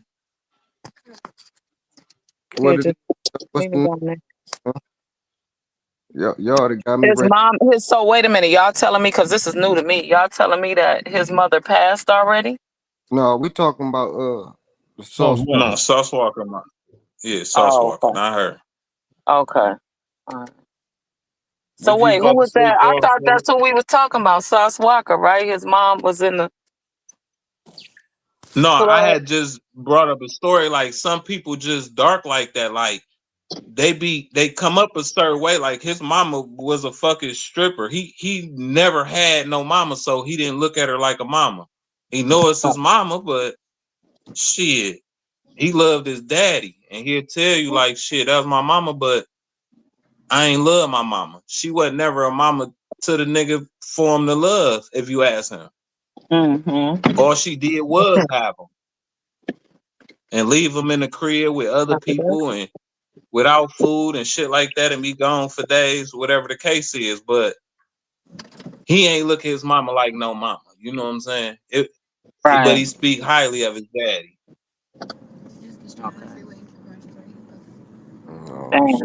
I think that men, right? That how can I say this? Do you? Okay, so let me rephrase the question to y'all. Do y'all think men that are always speaking aggression, lead with aggression, they were hurt by a woman? Speaking in general of Corey Holcomb. So is the question, do we think that men who speak aggressive and talk aggressive, do we think they were Like hurt lead with aggression, right? as women, And, or just in general? Yeah, just lead with it, and it's just never have nothing positive to say about women. Well, so do you guys think? Oh, okay. Let me rephrase it again, because this is what I'm saying, thinking in my mind. Women think and feel that men that always speak with and lead with aggression and don't have anything nice to say about no woman, Corey Holcomb, that they're gay. They like men. Hidden wise, right? Is there any way? Is there any way you can convince us otherwise? Well, here's the problem with that, right? So here's a problem with how the question is posed. Look at Lena. Look at Lena listening now. She's an 18-year-old in here. No. So here's the issue. The issue is when you say, can we convince? So there's a problem in the black dynamic. There's a problem in the black family structure. There's a problem with black male and female interpersonal relationships. Black people, starting with black men and black women, do not know how to communicate with each other. It is like a lost science.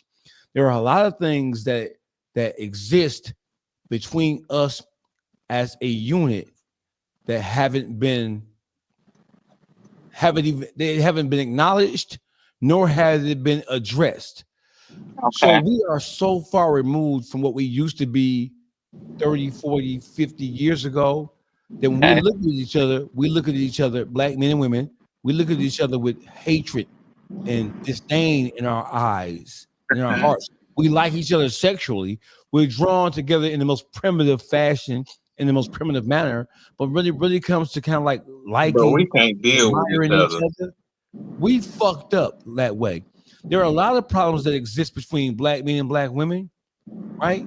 So to answer your question, and what can we do to convince what can we do to convince women that people like Corey Holcomb isn't either hurt or doesn't like black women? That is like a personal thing. It would be like his own, because we all have similar experiences, but then we all have experiences that color and influence how we respond and react to each other, to our women, to our family, to our community as a whole. We fucked up. And men love hard. Either. So Corey Holcomb, men love. Corey Holcomb is really no different from what's the brother who passed away? Was a relationship expert. Oh my God, yeah, him. Kevin Samuels. Corey Holcomb is really no different. Corey Holcomb is like a rawer version of a Kevin Samuels. Now, when you listen to Kevin Samuels, a lot of black women had a problem with Kevin Samuels, but a lot of what Kevin Samuels, it was distasteful to it, but it was truthful to it. It's kind of like when you deal with what's the guy name with the one eye out of Texas? Always cussing and fussing. Charleston White. A lot of what Charleston White, outside of the clownery and the police shit, a lot of things that he says about us as a people in terms of how we treat each other and relate to each other, a lot of that shit is true. A lot of it is true. And we don't like to hear truth. Black people as a whole, we don't like to hear truth. That's our biggest problem. If we can't accept criticism and we can't accept correction, how can we ever begin to build any unifying bond between us? Go ahead, Boogie. Yeah, like most niggas, they love their females and they take care of them and everything, but they don't like them. If you ask most black men who in their household taking care of their business, they love their wife, they love their girlfriend, they gonna take care of them, but they don't like them. Why not? Is it because they're gay? Because they don't listen.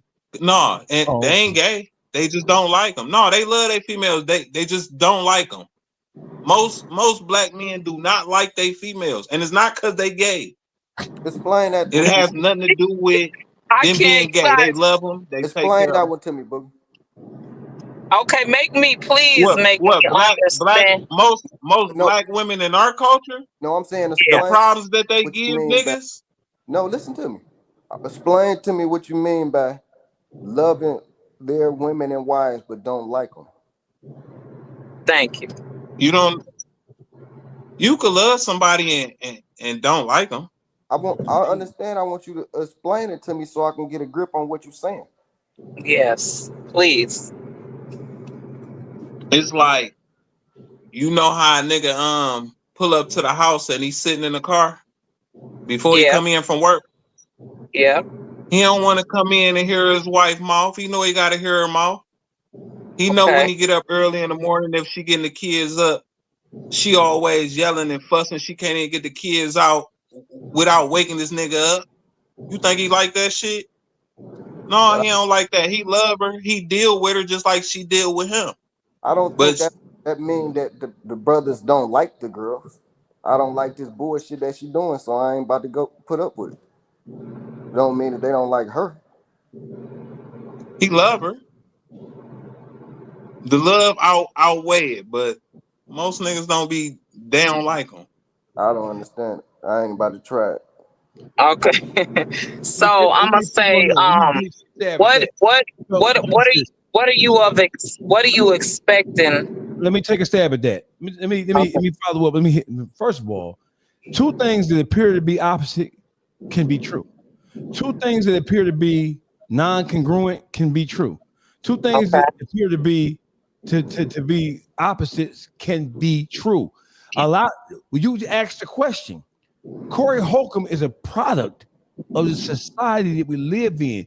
He's developed an attitude and a disposition where he doubts and he is pessimistic about the black male and female relationship. Okay. And he's critical of black men just like he's critical of black women. But all you ever hear, because all you ever hear is what he's saying about black women. But he's just as critical about black men and our ineffectiveness as it relates to being the leaders of our community. He talks about that as well, right?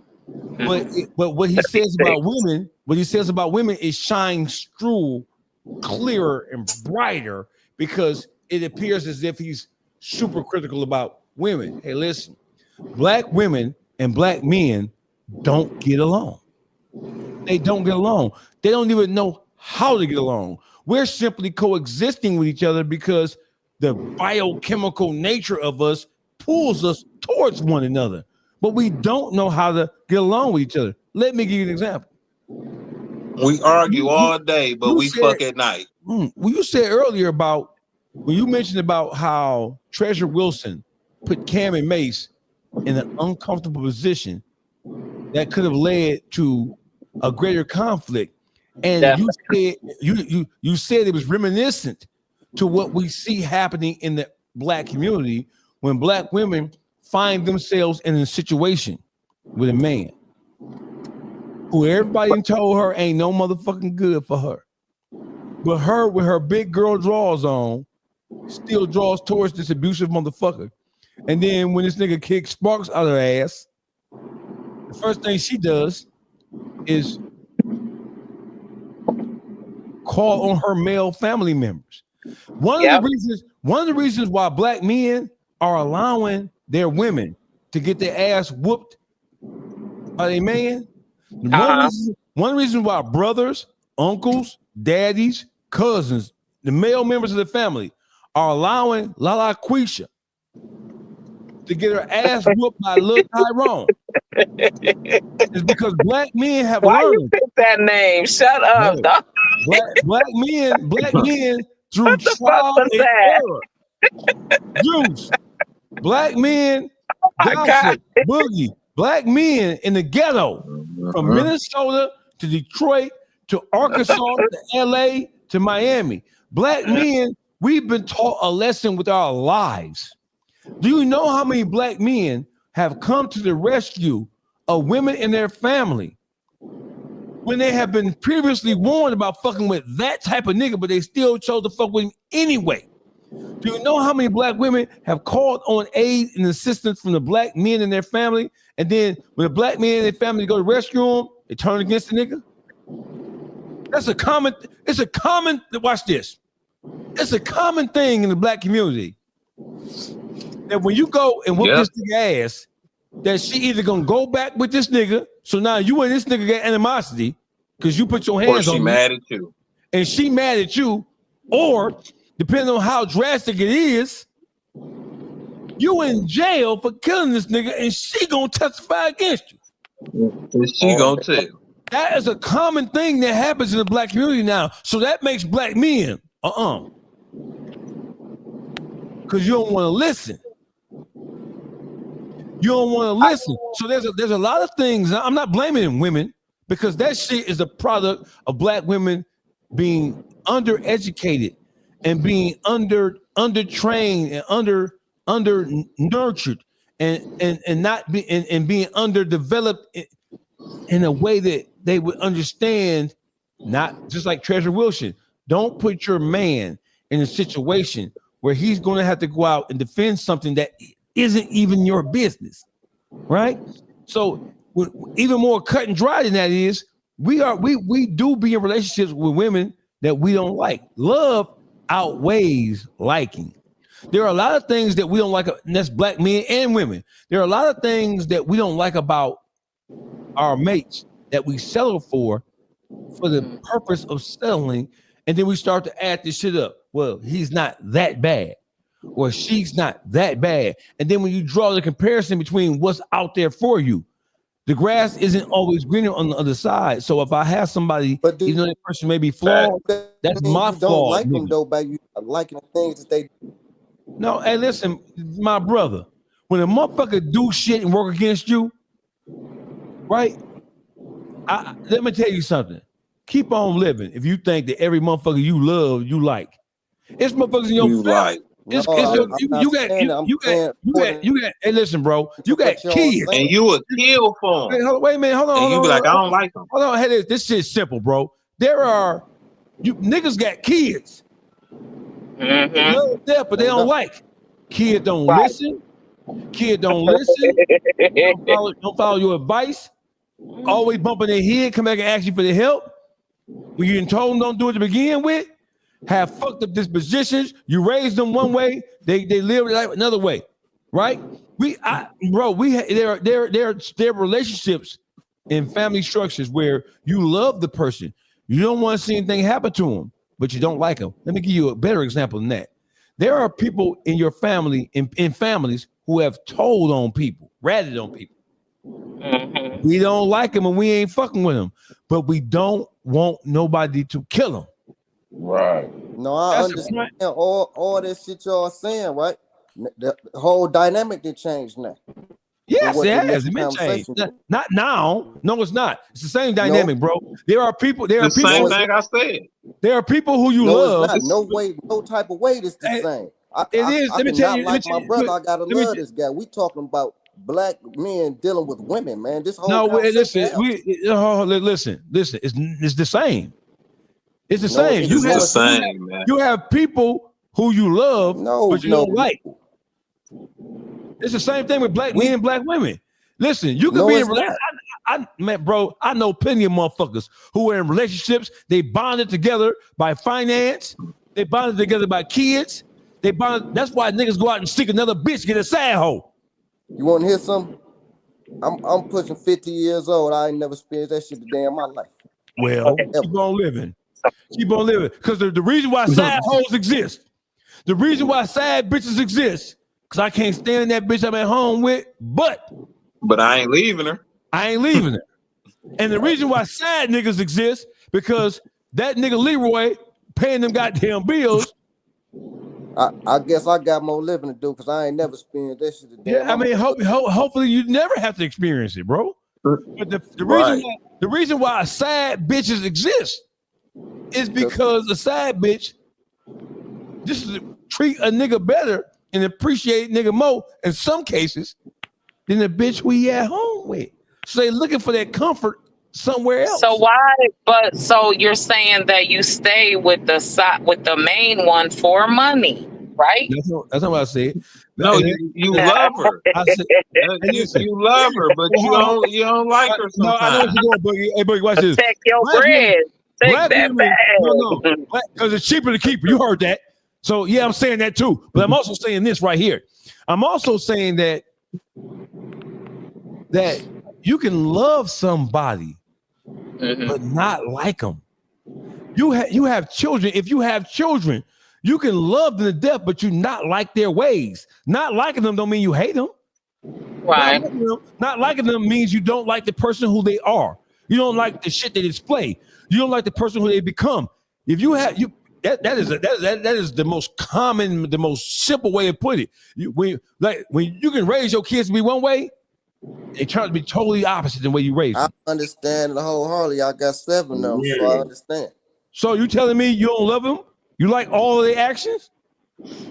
See, the whole dynamic change. I'm understanding this when he's talking about. It's not dynamic change, bro. It is. Yes, it is. He's talking about black women and black men. The shit. No, the question. No. The question was, explain to me what Corey Holcomb is on. No, it wasn't. No, it wasn't, dog. Yes, it was. What are you talking about? What are you talking about? I asked Boogie that question.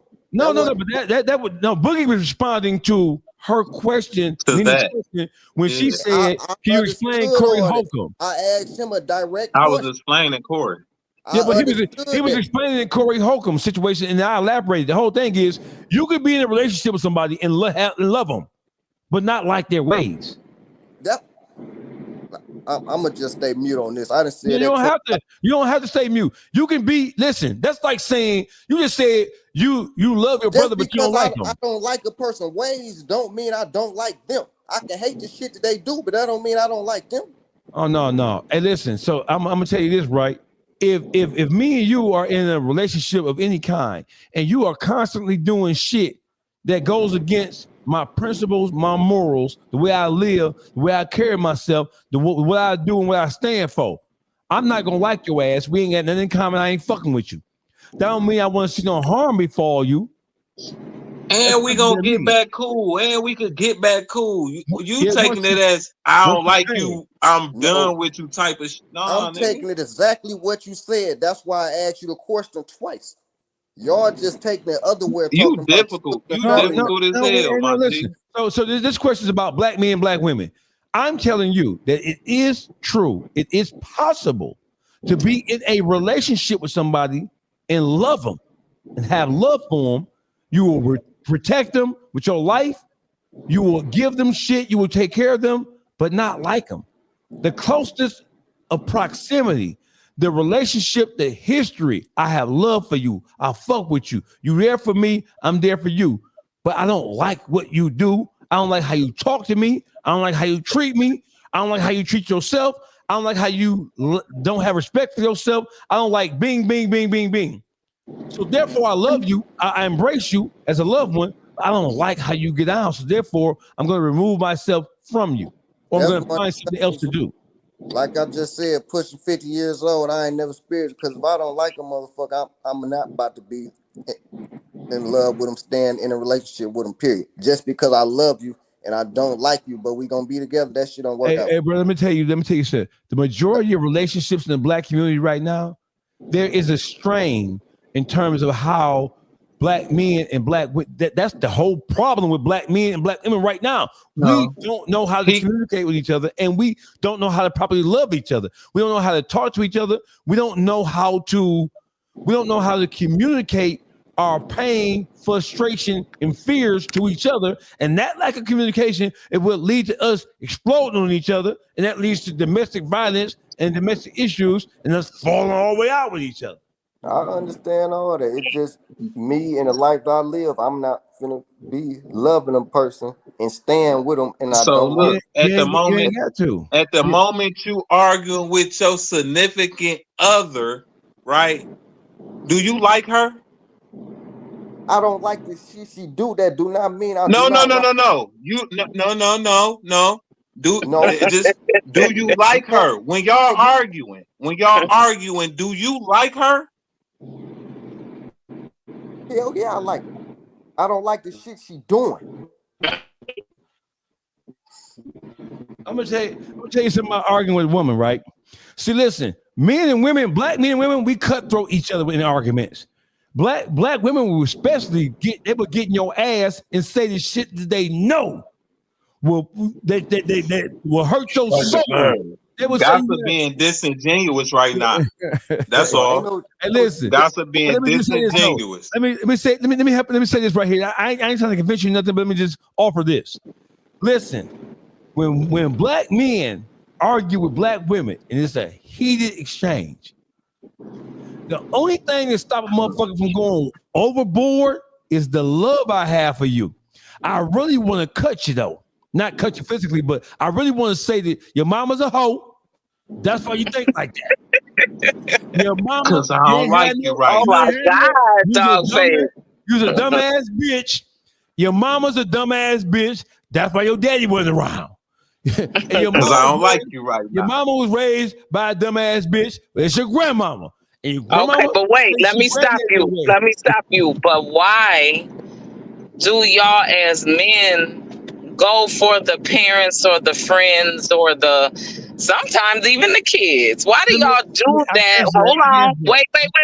I got another question. Why do y'all do that? Go so low like that and then expect, excuse me, Lena, expect to get in the bed with them. I'm gonna say it in a nice way because it's a fresh adult in the car. But I'm saying, why do y'all do that and expect what we gonna get? We're gonna be, sexual with you after that. We gonna want you to be, with you in the next. Women go the lowest. Get over it, Nina. Women go the Not lowest. always. And we Not always. and we still accept that comfort at the end of the night. Nina mouth is notorious. Nina, women go the lowest. Oh, Nina have called niggas bitches and hoes to their face. What are you talking about, bro? Nina will walk up to a nigga like a man and cuss a man out. Listen, what are you talking about? I know her, man. Nina is a man in a woman's body. Hey, I'm in recovery. I am not that woman anymore. Not she recovery. Nina is a man in a woman's body, bro. Don't get that light skin shit mixed up. Nina, when you make her too mad and push her over the edge, she will call a man a bitch ass nigga. She will. Yes.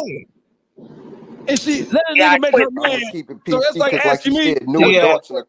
So let me ask you the same question, Nina. How do you expect?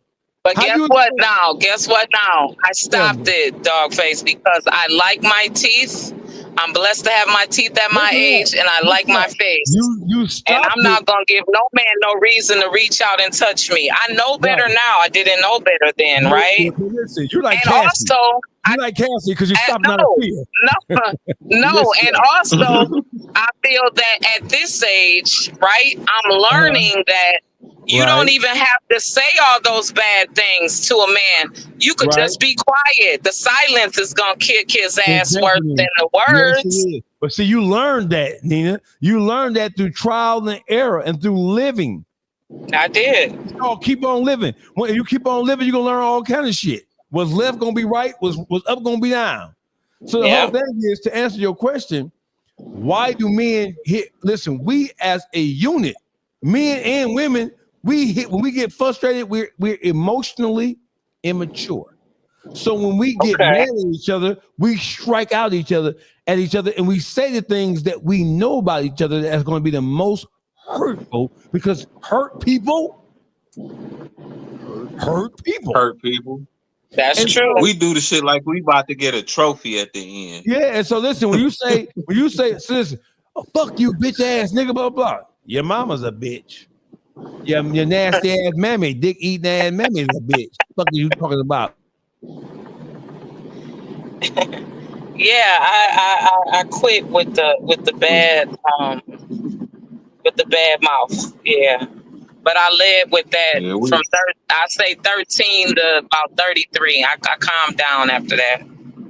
Right? Yeah, that's enough. Say 43. Let's say 43. 13 to 43. It's really bad mouth, but these past couple of years I've calmed myself down, and I don't have none of that. And when you love somebody, right, you really don't want to say all that nasty shit. You're just disappointed with, whatever set you off or pissed you off or what they're not listening to. So you really don't even want to do that. And we think that it's foreign. It's sad. We think it's foreign when it's too quiet and calm. When it's quiet and calm and we ain't fussing and fighting, it's like we're looking for something to excite the mood or enlighten maybe the bedroom sometimes. I don't know, but that's just really bad to even. Very sad. We truth. fucked up. We fucked up, man. Listen, the question is that true or not? Because we know it's true. We know that black men, and listen, the kids that we raise are the product of what they see, hear, and experience in a relationship. Most of these young adults don't know how to get along with each other because guess why? Because the people who grew up watching. Listen, fuck what somebody is saying. The kids learn more by watching what you do than what you say. You can talk your ass off, but what you show them in your actions and your behavior, that's what shapes and molds how they deal with situations. That is the absolute truth. And this is not a point of argument, but it is absolutely true that you can love somebody and not like nothing about them. I love you because the closeness of proximity, you like family to me. I love you, I trust you. You can love and trust somebody, but not like them.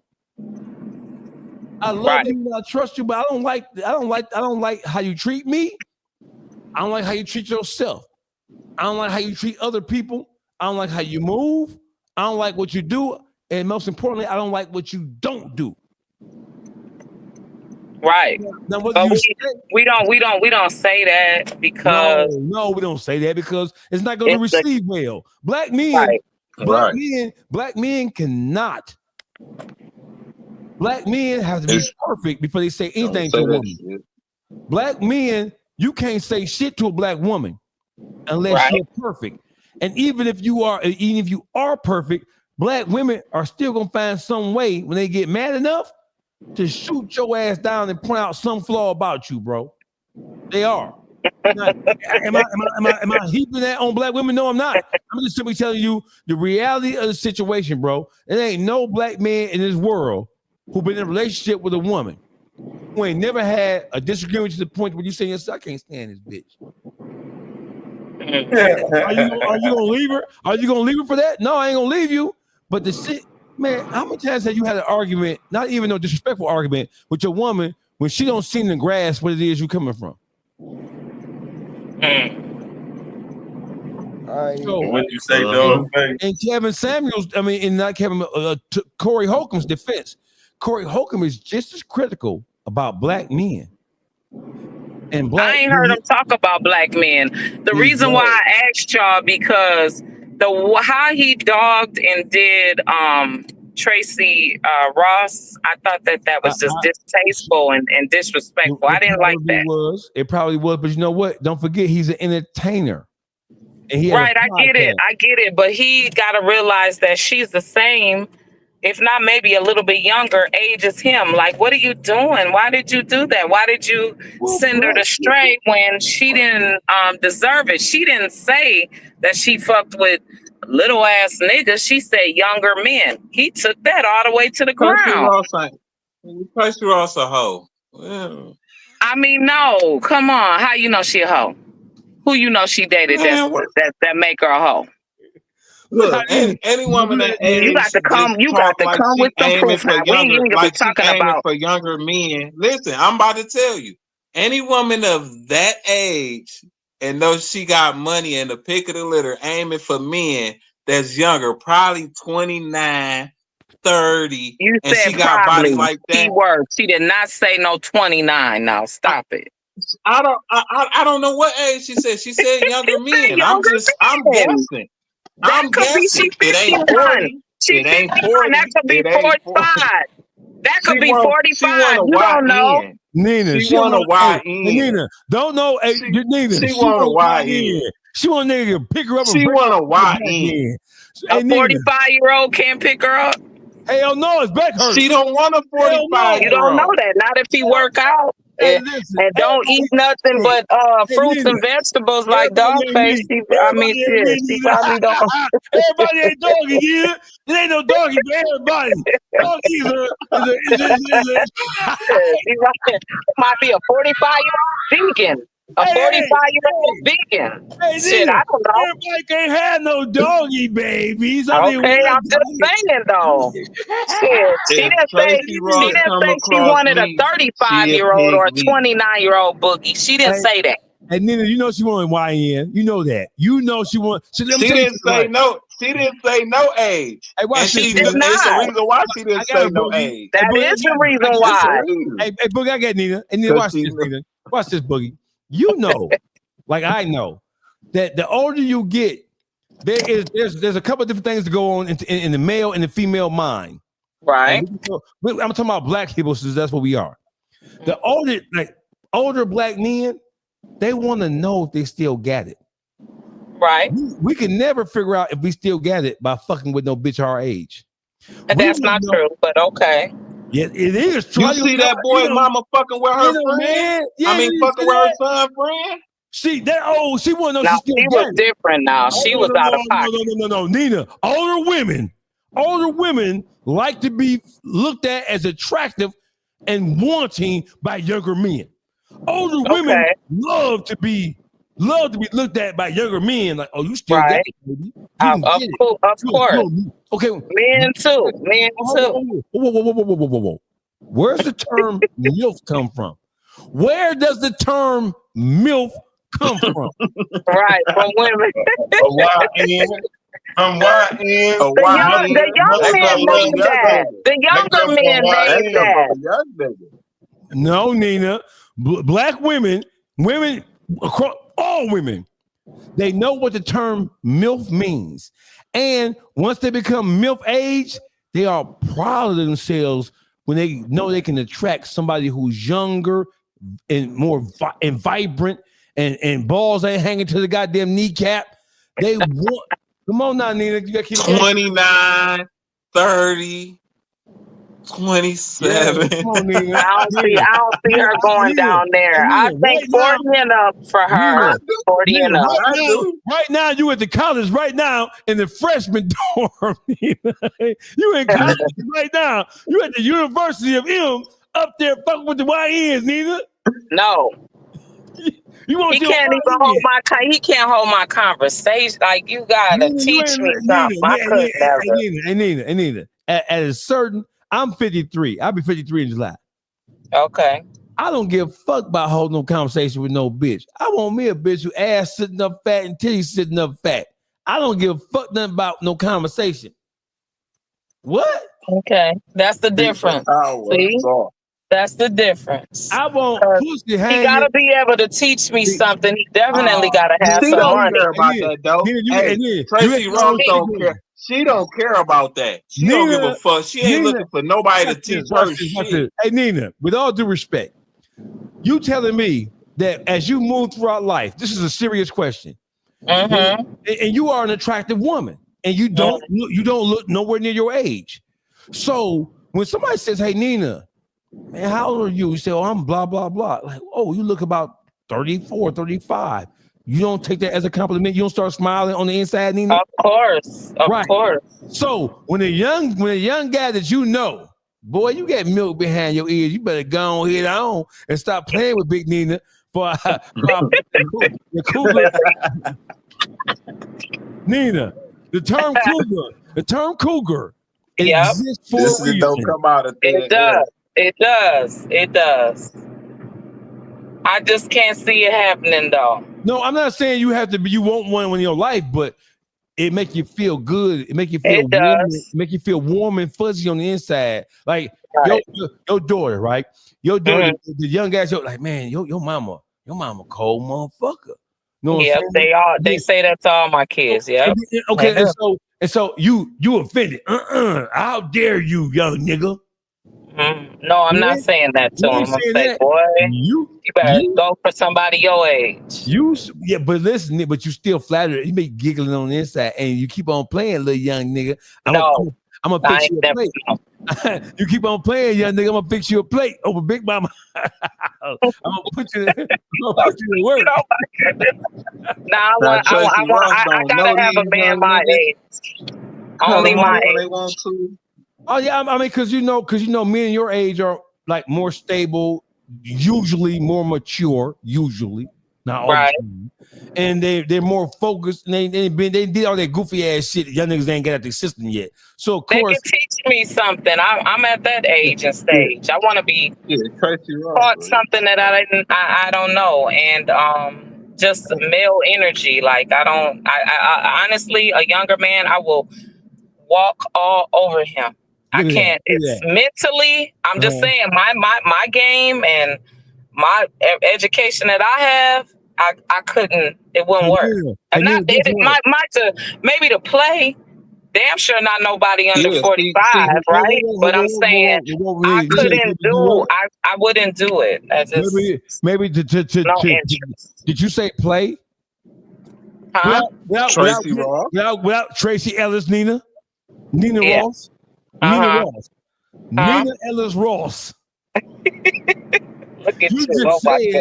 You just said maybe to play. I said nobody under 45. Man, they not jumping off the dresser. No. Niggas 45 got back problems, Nina. No, they don't. Oh, shit. He not jumping off the dresser. No, Nina, his knees hurt. His elbow hurt. If he jump off the dresser, if he jump off the dresser, you're gonna take that nigga to Providence Hospital. Take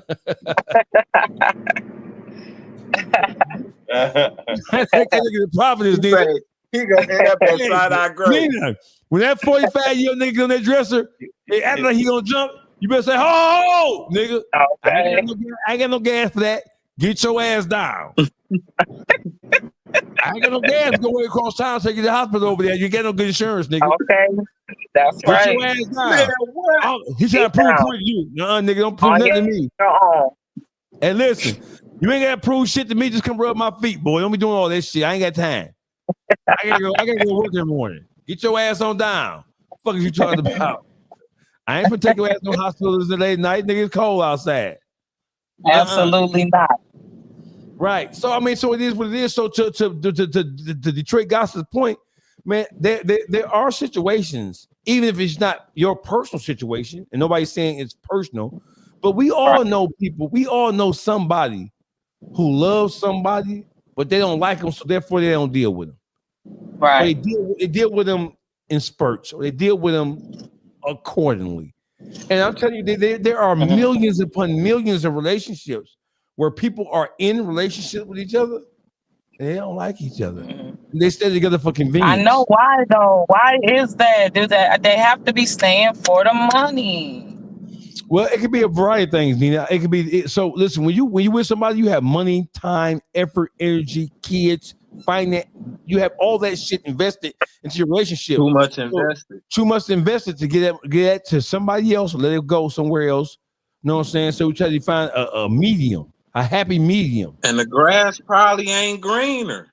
And 9 times out of 10, Probably. it don't be. Probably. Now, I mean, the whole thing is, we just break up, man. When you 50 years old, nigga, you ain't feel like relearning no nigga. So you get to you get to be like, man, you know what? I don't like it, but I'm gonna turn the blind eye to this shit. Or you know what I'm saying? As long as he don't like openly disrespect me, have no bitches calling my house, and have no bitches knocking at the front door, dropping no babies off. Long as nigga ain't, I don't give a fuck if he doing it. Long as he ain't got that happening. And then guys be like, more women nowadays, y'all, believe it or not, it's just accepting being by themselves. They are. That's true. They accept being by themselves because the peace of mind of the argument. Like as you get older, you just don't got the time for you just don't got time for the argument. And then, I mean, you know, you want to relate to somebody on a mental level, sexual level, you know, attraction, all of that. It has to be more than just sex, though. As you get older, but not just sex. Most women, most of the women, they choosing to be by themselves because they got too many goddamn kids and niggas just coming in, hitting, leaving, and they know niggas doing that. They don't want to be by themselves. It's happening because ain't nobody finna deal with all them kids and you got 5 baby daddies. I'm straight. Nah, I hit though. Hey, Boogie, did you hear Boogie? That was some That's how I be going. That's what's going on. That's Boogie, the truth. Anti-black shit, Boogie. That was some anti-black shit you just said, Boogie. I didn't say black. That's for any female. I said that's females. I ain't put no color on that. But Boogie, who known for having 5 kids with 5 different baby daddies? Oh no, it's some white people out there that they get that. What you mean? You crazy? They be having it be white girl with 4, 5 different niggas. Yeah, dude. White girls are the biggest whores on the planet. Can we? Man, I ain't put no color on it.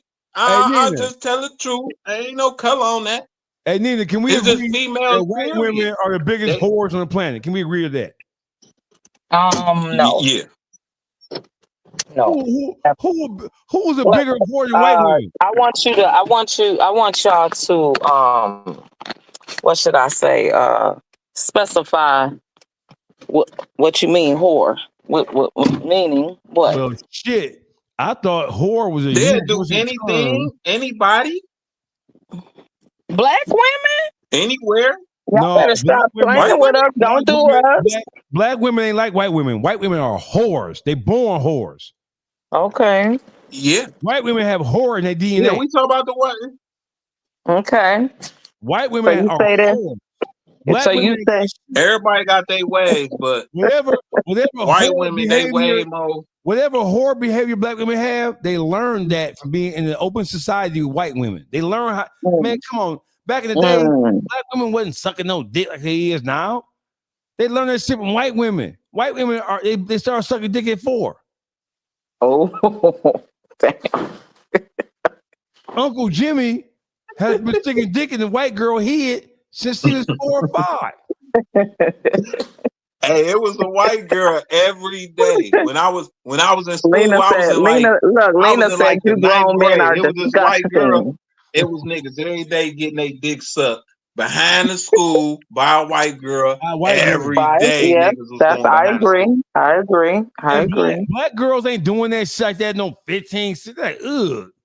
White girls don't got no problem. And to think about it, listen, swallowing. Black women don't become swallowers so they get in their late 30s. Black girls, they start swallowing at 16, 17. I don't know, y'all. Man, I mean, we ain't gonna fight over. We ain't gonna fight over who the nastiest or not. They can take that. Have it. Have at it. Shit. Pretty much anal sex. White girls start in the 6th grade. They started in the 6th grade. They give them their bung holes up in the 6th grade, maybe 5th. A black woman will still donkey kick your ass right now if you get playing around too much back there. You ain't never lied. Shit. You right. Hey, they can have it. They can have that.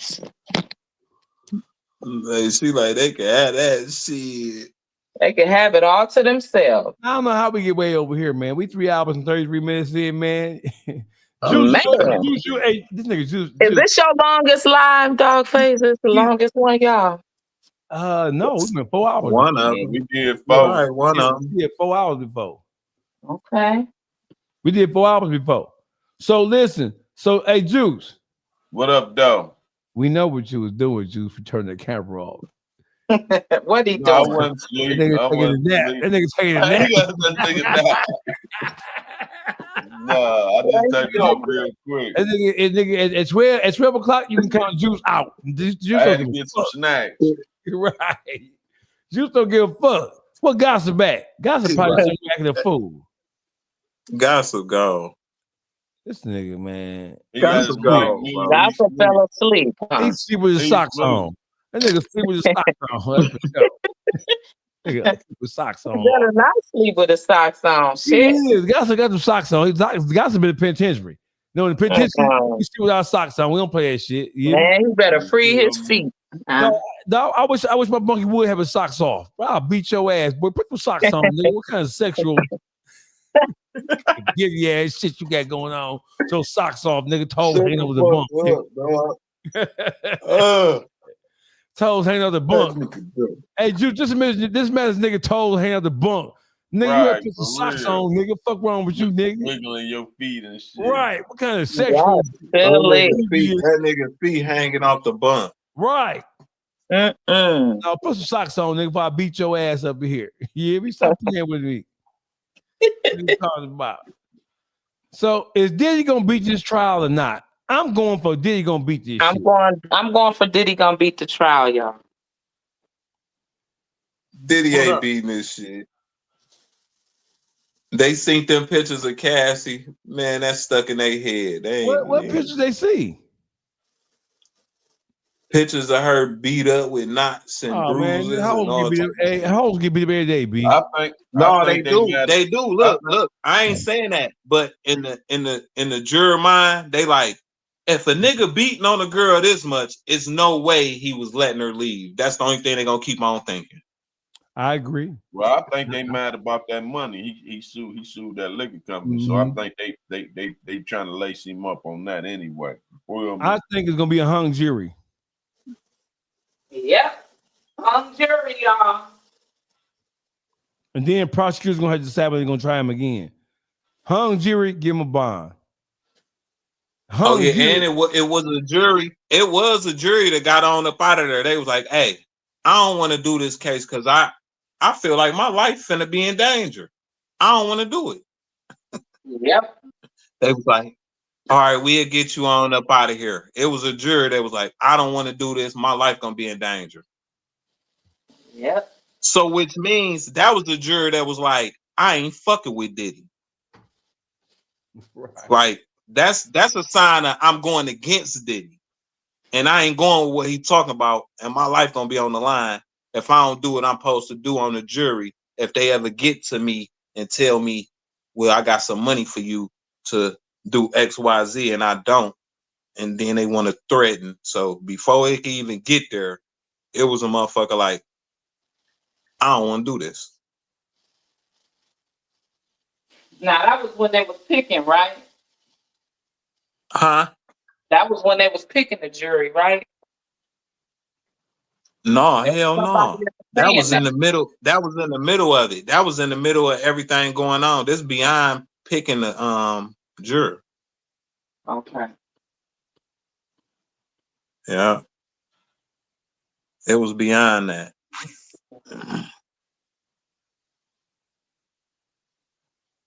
So Diddy that shit right there. Is Tory Lanez gonna get out now that they know that he's innocent? Is he getting out tomorrow, or is that gonna take some time? I mean, like, right. what? They're gonna have to hit him with the pardon. Shit, they got to. I mean, ain't no reason to leave him in there. He did a lot of time. How many years he done? How many years he done? About 3. What did he do? About 3 years, 2.5? At least. Shit, let that man up out of there. Please do. Look, we would have loved to have been out a day early. Shit. A month and 2 and 3 He years. in there for something he ain't do. And he kept it G. He said the evidence gonna tell what, you know what I'm saying? But and he got a kid too, right? He got one kid. Man. Bigfoot, man, she foul. Yeah, she bogus. I agree. I totally agree. And her friend. So y'all, wait, what? Why is peep this. Why is No Jumper talking more and Whack 100 ain't talking right now? Y'all notice that in the algorithm? I'm seeing No Jumper going at people, talking about Big Meech didn't tell and how he wasn't gonna pay Bricc Baby because Bricc Baby is locked up and he don't owe him no money. Like, nigga, your content is still going. And the reason why people was really even watching is because the people you added wasn't nobody watching your ass. Yeah. So now he's on all these podcasts talking, right? And so, but Whack 100 ain't, I have not seen him in the algorithm at all. I used to see him at least 10 times a day down the page. I ain't seen nothing. No, he's still dropping lugs, having them do his dirty work. He's still puppet master, dropping what topics they talk about on the program, even when he ain't on there. Okay, because he ain't said shit. Look at the boy that just was threatening them. He went up to No Jumper with the cake and all that, then said they didn't let him in there because Lush or something. Then had to have it all set up right. And he brought all them Crips up there. Yeah, 60 people up there, right? Right. So now all of a sudden, Whack bring him back on there after he threatened No Jumper, said Adam them had to get out of it, Cali with No Jumper. Whack then got him on the show now. He was on the show the other day. So you know that's how Whack stay in control of what go on No Jumper with Adam. He put Adam in predicaments and then call himself like he's saving them. You feel me? So he's the throw the brick, hide the hand, man. Exactly. All day. Damn. Okay. Well, what y'all got? We on. Look, we on till 4 o'clock, or we on? We ending at 3:40. 3 hours and 40 minutes. Did we cover everything, Nina? What all the topics we had? No. Juanita, did y'all see that? Could y'all talk about that? Tell me what that is. I'm with Juanita something. You seen that? You don't want no parts of that. You don't want no parts of that, Nina. Yeah, we know. You don't want no parts. Why? What is that? I just want to hear what is it. What is You it? don't want no parts. Just tell it, Juice. What is that? This washed up rapper here. Oh, okay. And what happened? Why Boogie leave? Look. And probably went to grab him some more blunts. Oh. What happened with the washed up rapper? Tell me about about that. He a snake and a slime ball, and all his underhand backbiting, double crossing shit that come to the light, and Dogface dragging him through the alley by his ankles. Oh, okay. You feel me? Showing he the worm that he is. Okay. Dogface got to get on here and tell me about that. Y'all remember? Wait, so y'all ain't heard nothing else from oh boy that hit me up, him and his lady? Who that? Remember right. Him and his lady was on mine. Look, they was all in our inbox. They was on us. Right, but she wouldn't. When Dogface was sending them the invites to join, they wouldn't join the line. They was going on somebody else's podcast. You feel me? Yeah, they wouldn't come on. Nope. But they did speak their piece. Both of them was all in the dang inbox talking about let them talk and all that. I said, well, Dogface say you could come on. Like, come on. They didn't want to. That was some creepy stuff that they was even trying to talk about. You know what I'm saying? Both of them. Yeah. For her to even be honestly, we wasn't trying to give them a voice. Right. Because it was already there. I mean, but I can say this for him, right? I don't respect him in no kind of way, but I can say that he was, when I did ask him, I said, so that wasn't you on the, you know what I saw, or what I read? He was like, yeah, it was me. So he ain't try to run from it.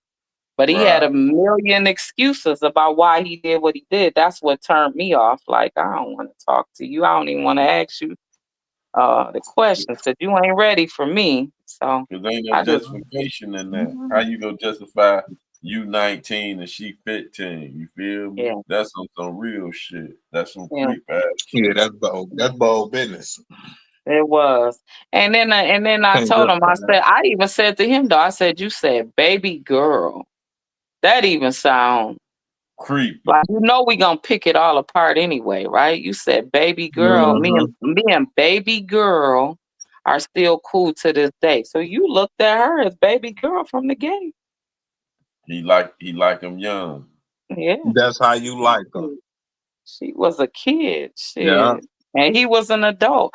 You know what? I always have taught my kids that you mess with somebody when you 18, you mess with somebody that's 21. The 21-year-old got a wide range of where he could go all the way up to 50 if he want to.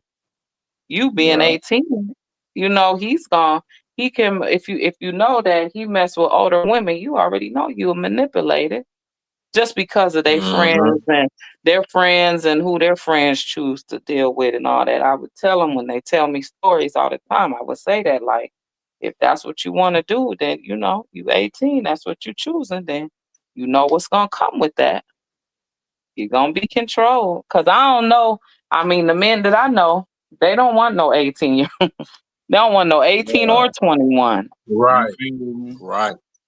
And Or even didn't the do young nothing for dudes, me. and a lot of the young dudes that's, I'm gonna say 25, not 21, but 25. They don't like That messing ain't with nothing young like girls. They don't yeah. mess with young girls because their mind ain't ready and they don't smell right. You feel me? I'm just saying that's what they say, Who want to be bothered with a kid? You know what I'm saying? On some real, you Yeah. grown. Who want to be bothered with some kid? The That's when conversation and the mentality ain't even there. You Right. get tired of their Yeah. conversation. Like, what? I ain't trying to hear what you talking about. What are you talking about? Exactly. You know what I'm saying? Can't even relate. That's them That's it. insecure niggas though on that. The music alone, you be like, what the fuck is this?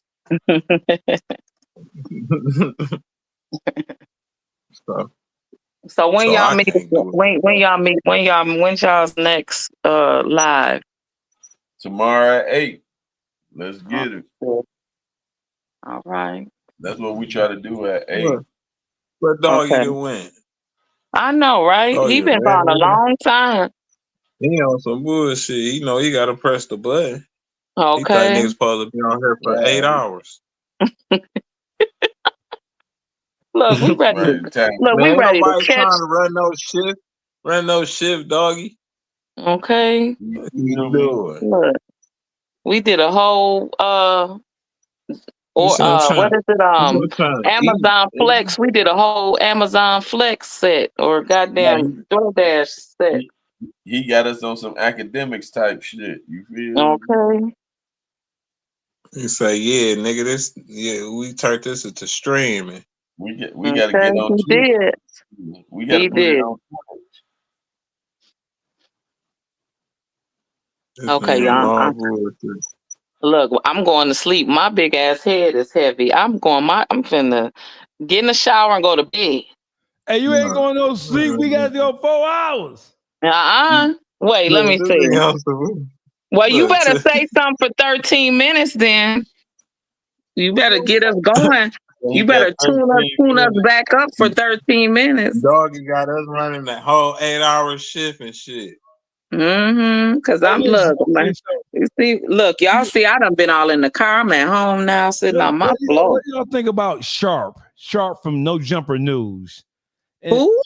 Because Adam has to reconfigure No Jumper and has to change everything about what it looks like. I personally think the nigga Sharp, the deep voice, light skin, elder bar ass nigga, he's a lame. Yeah. Look, he don't even ring no bell for me. Nobody. He tried to get Sharp to come back. Sharp was like, hell no. I think I'd have said hell no too. First, I've been hearing them dog walking Sharp.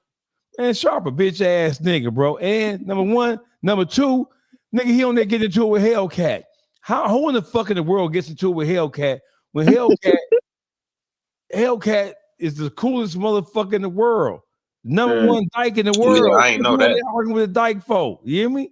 That's what Young Dog told I Yo ain't know that. Gotti. You was beefing with a dyke. How you beefing with a dyke? Right. That's true. So Sharp, that nigga Sharp need to go sit his bitch ass down somewhere. That fake ass deep voice, that fake ass Rolex, and fake ass 10. That jury come from a tin can, a tuna fish can. He go sit his bitch ass down. No Jumper needs to be canceled. What you think about that? That shit trash. Ain't nothing about that. Their whole content and what they talking about now They is killing nothing. themselves. Yep, they are. They did. They let Wack. They don't even see it. They let Wack come over there single handedly. As he was acting like he was helping them, he was destroying them for his own But podcast. Tookie D said Wack and his girl just got into it. Who got into it, Tookie D? Who got into it? Wack and the R&B's got into it? What happened? Yeah, let us know what. She used 2 fingers instead of 3. It's always important. They know he need the third finger. Oh, ick. Man, Sherrod, NYC in the building, man. This him right here, right? This Rod right here, Sherrod. What's the word with you, bro, man? NYC is in the motherfucking building. You know what it is, man. They did tell on themselves. He's right. All of them. Lames. All of them. Trying to get a bag. They told on each other and they self. It was me, you, him, and Big U. We was all together. They made sure they was telling on Big U. Oh my God! They sank him all the way down. Shit. They made sure of that. They did. Man, when they interviewed the nigga who stole the goddamn crypto toys, I knew. I said, this shit here. I said, this shit here can't get no stupider than this. That was diabolical there. That was diabolical. And what was diabolical was this nigga got on there and said he did it. How you get this nigga to get on the worldwide platform and admit that he stole a U-Haul truck full of Christmas toys? How you get him to he did that? And then say Big U didn't pay us. Damn. Damn. For real. Tommy. Let's examine this shit for a second. Luce Cannon got on Academics and No Jumper and said that they squoze, extorted, and basically kidnapped Meek Mill for 50 grand. Called Rick Ross and said, if you don't give us 50 grand, you ain't never see him again. Luce Cannon got on those podcasts and admitted that he was taking instruction from Big U. Big U was the mastermind. That was waiting in the parking lot. Waiting in the parking lot, waiting to get his money. Wow. He said that they robbed Gilly the kid and his son, stripped him down. Damn. We keep saying he ain't no rat. He in jail now for helping Big U get indicted. The unintended consequences of that is you were the one who was acting as his main henchman. You dumbass nigga. That's true. They done robbed some of everybody. What they say when you and they didn't extorted everybody. They done extorted and robbed some of everybody. What they say when you dig one grave, you better dig two.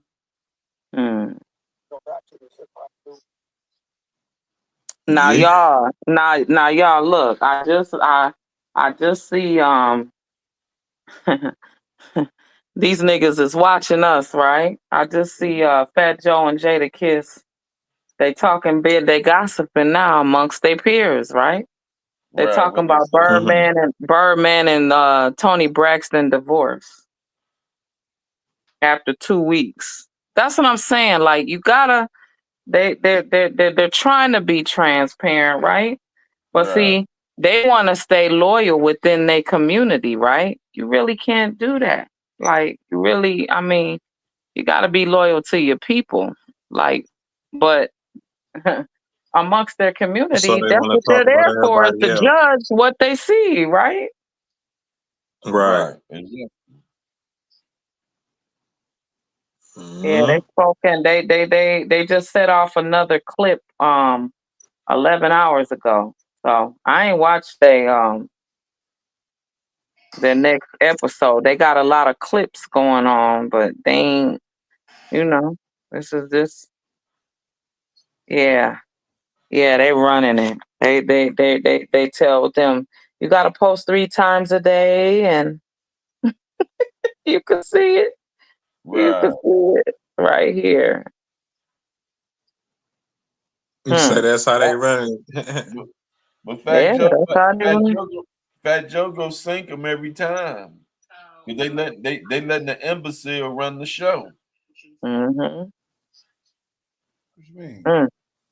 Yeah, they better do something because Fat Joe I already had his own little platform, That's right? That what I'm flop, saying. didn't it? And it fly. Right, and it fly. So I don't know why Jadakiss thought it'd be a good idea to bring his brands with a sinking ship. That motherfucking ship been sunk. Mm-hmm. He's trying to utilize Jadakiss to revive himself because he know everybody like Kiss. You feel me? But that ain't Yeah. go get it though. You feel me? Because Kiss nonchalant. You feel me? So he ain't got Mhm. he ain't got that outgoing energy. You feel me? That he bring to a podcast. He more But laid see, back, that, service. that, but see, they don't like Fat Joe enough. They don't like Jadakiss enough to like Fat Joe. Right? Not at all. We not gonna we ain't gonna never, because I'm gonna tell you something. If this podcast was popping, they would have more than 43,000 subscribers. And I Right. still feel that some of that was gassed up. And I feel that I mean, even though YouTube has a hand on the bots some, right? So they would have caught it, but they know somebody up there. Right. They're Mhm. media. They're a big machine. They know somebody up there that's working in the YouTube office that's gonna circulate the video. They know what to do. They know to put the SEO on there to make it, to fluff it up, right? You know it So ain't doing. You know it ain't doing good if it ain't got that many views with them two. They high profile. They've been in the entertainment. Both of them been in the entertainment game over 20 years. yep. Right. Mm-hmm. Right. Right. That's real. That's that's what I'm saying. Like, okay, well, if we gonna compare the two, we gonna look at even Cameron and Mase. Cameron constantly talks about how he spent his own 150 in the podcast game to They learn, got personality though. and they They do have personality is personality, through the roof. They charisma and personality, the way they and play off each other, and and it, they it, it goofy. People vibes. like to laugh. People like funny shit, real funny shit. Like all niggas be authentic. You could tell them niggas they authentic. They not acting. You know what I'm saying? They be kicking it. Like And they niggas kick it. and they entertainers. They know how to be entertained. They know how to make it sell. They know what sell. And they ain't telling us some old dry, washed up ass motherfucking shit. They changing it up. You know what I'm saying? They change it up. Everything. I mean, if I can watch a podcast all the way through, I watch that shit all the way through. Like they a It sports holds show, my interest. but they touch They on know other sport. things. Yeah. But they do know And they sport. know sports. And what I do also like is that Mase is not a talker. Cam knows that. So Cam is pulling that out of him, right? Mase also knows that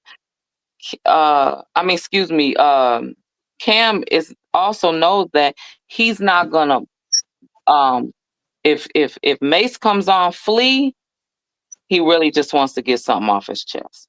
But Cameron gonna talk and talk and talk.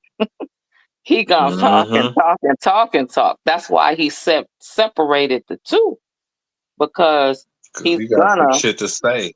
he He got gonna some shit talk to some say, shit. and he gonna act up, and he gonna be ghetto, and he gonna do it. He gonna be himself, Mase is more reserved because he's the, the husband and the family guy and the church man, right? So it all makes more sense and balances out. He ain't on no type of tough time. He say it constantly. So it's what is needed.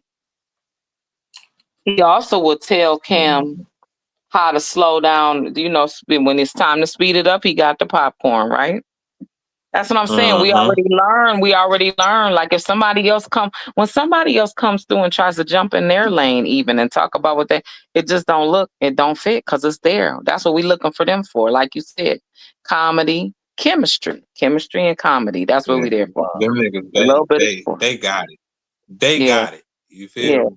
Like Jada Kiss and that's Fat like they Joe is not chemistry. gonna They work. chemistry better than Gillian Wallow's. They chemistry is better than Gillian Wallow. And that's why I said it'd be smart for them to let academics miss them with that to even get him the while they character up. You feel me? Yep. Right. But we also got to say too though, with Gillian Wallow though, it's needed. It's needed because it is the goofy cousin, but the hardcore ex-criminal. Right. Some of his mannerisms and some of the things that Wallow do, I be like, damn, I used to do that. You know what I'm saying? Or I still got that in me. Like, oh, I better change that. Like the things that he be talking about and all that, I like it matches. If it's another show that comes in like that, we ain't gonna like it. Right. Unless they have a twist to it, right? For sure. Yeah. Dogface, where you at? God damn it, we have 4 hours now. If you don't shut this down. He on some Luce shit. We appreciate everybody in the dog pound for joining in and Look, rocking. they tired too. They like, look, bro, what the fuck? They like hit the goddamn button. Hey, like, we trying to be loyal and not miss nothing. Okay. The Dogface trying to stick a nigga here for the next 12 hours. Say on motherfucking Forest shit. I'm trying to say something for tomorrow. You feel me? Hey, listen, got us on a Forest shit. Hey, listen. Well, y'all, guess what? I trying to work at Ford. Guess what? My shower said, get your ass in here. Hey, listen, man. We coming back later on today. It's tomorrow. That's later on today. Okay. Love y'all, man. Peace out, man. Y'all have a good night. All right. One.